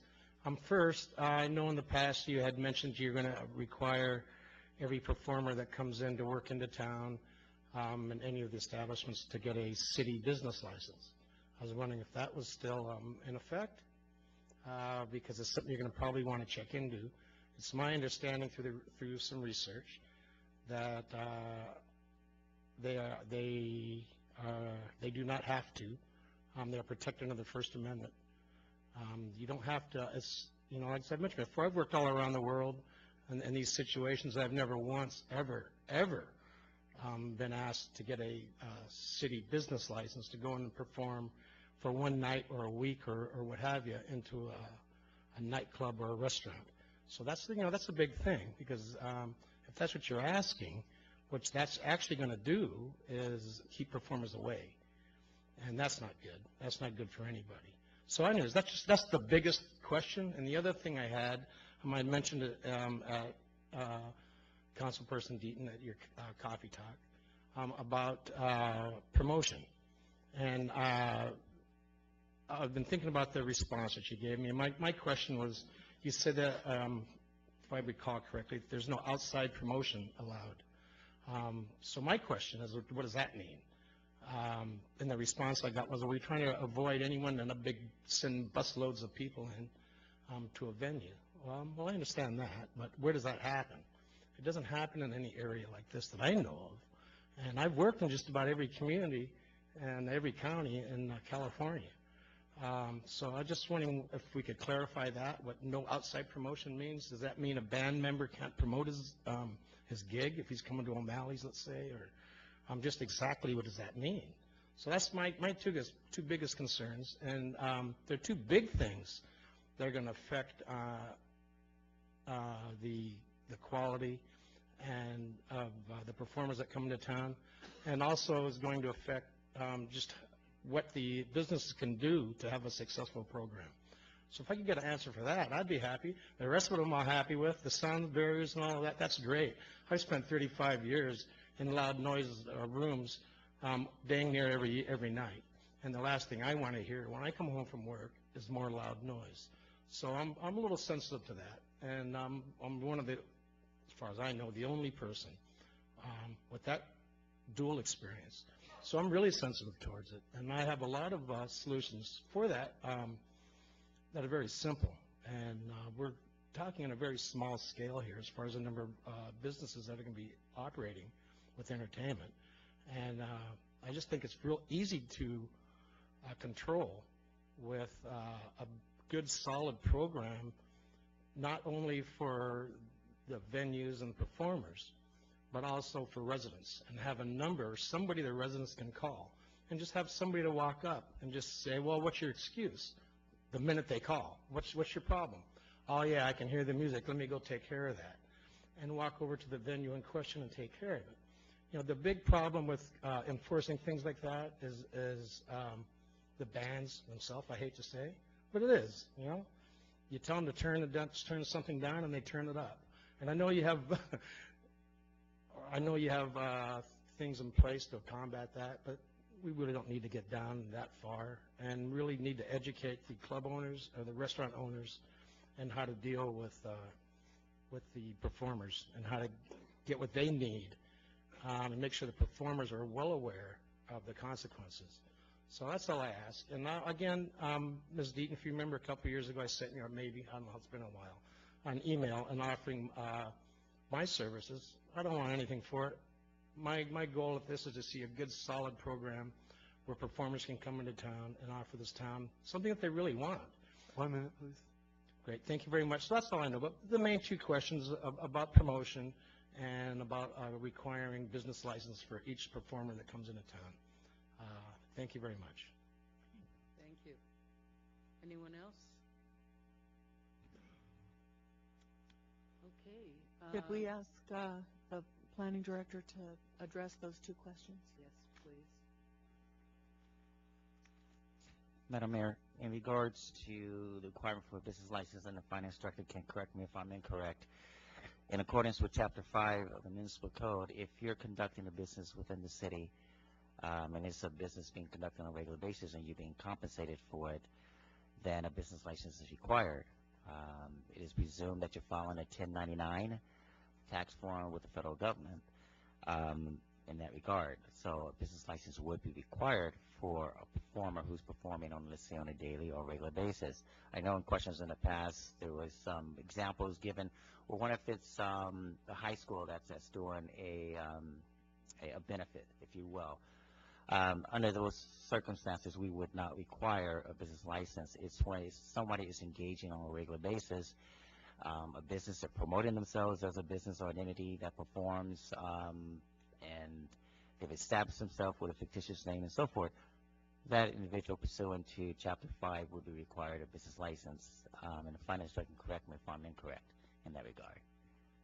Mayor, members of the council, Director Basham is correct. I would like to add a couple of pieces of information. We do have, if someone is planning on coming in periodically, we do have a one-day business license that's available. The other thing is that the annual business license is this year $219, and there is an application fee that comes along. However, if the following year comes and the business license is being renewed and the individual has earned less than $25,000 in revenue in the city, then their license automatically becomes exempt and their first year permit is refunded to them. So then on an ongoing basis, they'll have the annual business license, which they can use at any business in the city that would have entertainment, and it would be a $25 fee annually to renew the license. Wow, that's a good deal. Could you come up to the mic, please?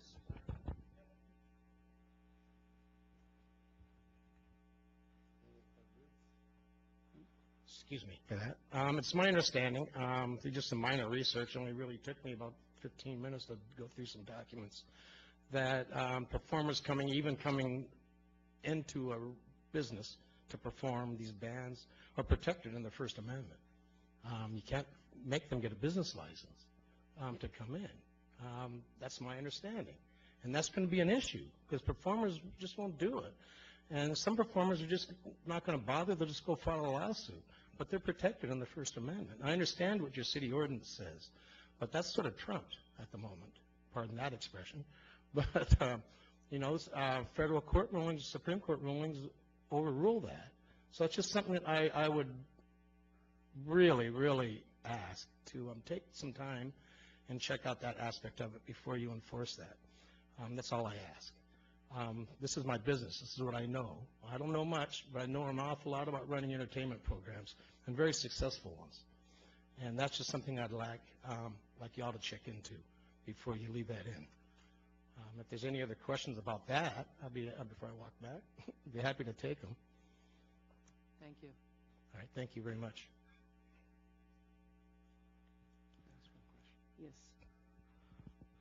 Yes. If a restaurant's having a band from out of town and the restaurant has the business license, does that cover? Let me jump in on this issue because we had a discussion about this at the last public hearing. In the ordinance, a business license is required for a business or an activity that is carrying on a business. And as we discussed the last time this was before the council, the concept of carrying on a business has a certain sort of connotation of regularity, more than once. If somebody is doing something over a period of time, they're carrying on a business, and that's what we would consider to be a business that is subject to the business license requirement. I don't think, and staff can disagree with me, I don't think that staff would view a one-time performance by an entertainer in a cafe as carrying on a business in the city because it's a one-time activity. I disagree with the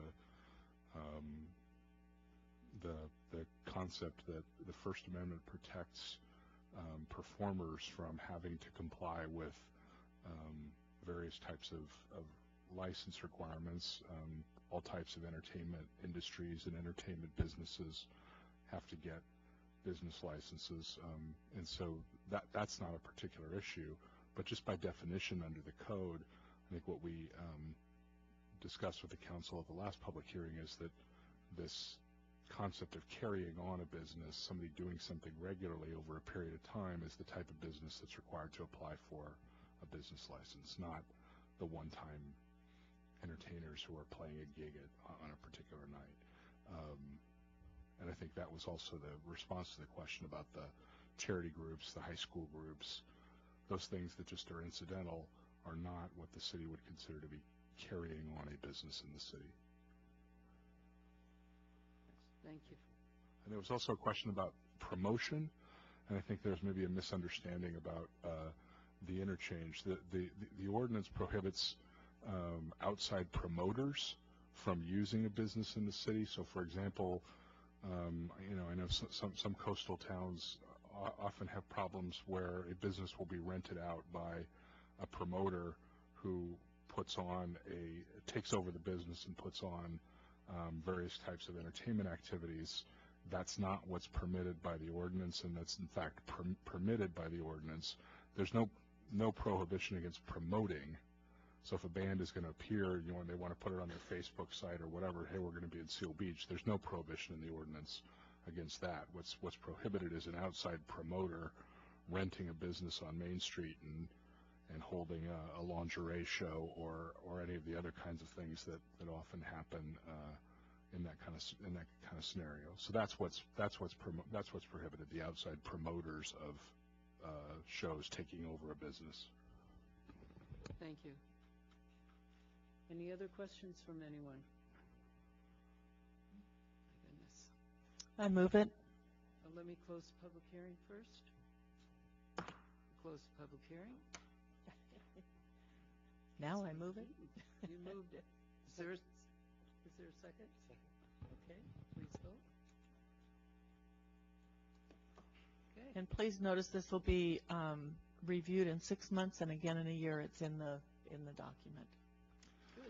That's ordinance number 1659, an ordinance of the City of Seal Beach, amending section 11.4.05.010D of chapter 11.4.05 of title 11 of the Seal Beach Municipal Code relating to allowable incidental business activities.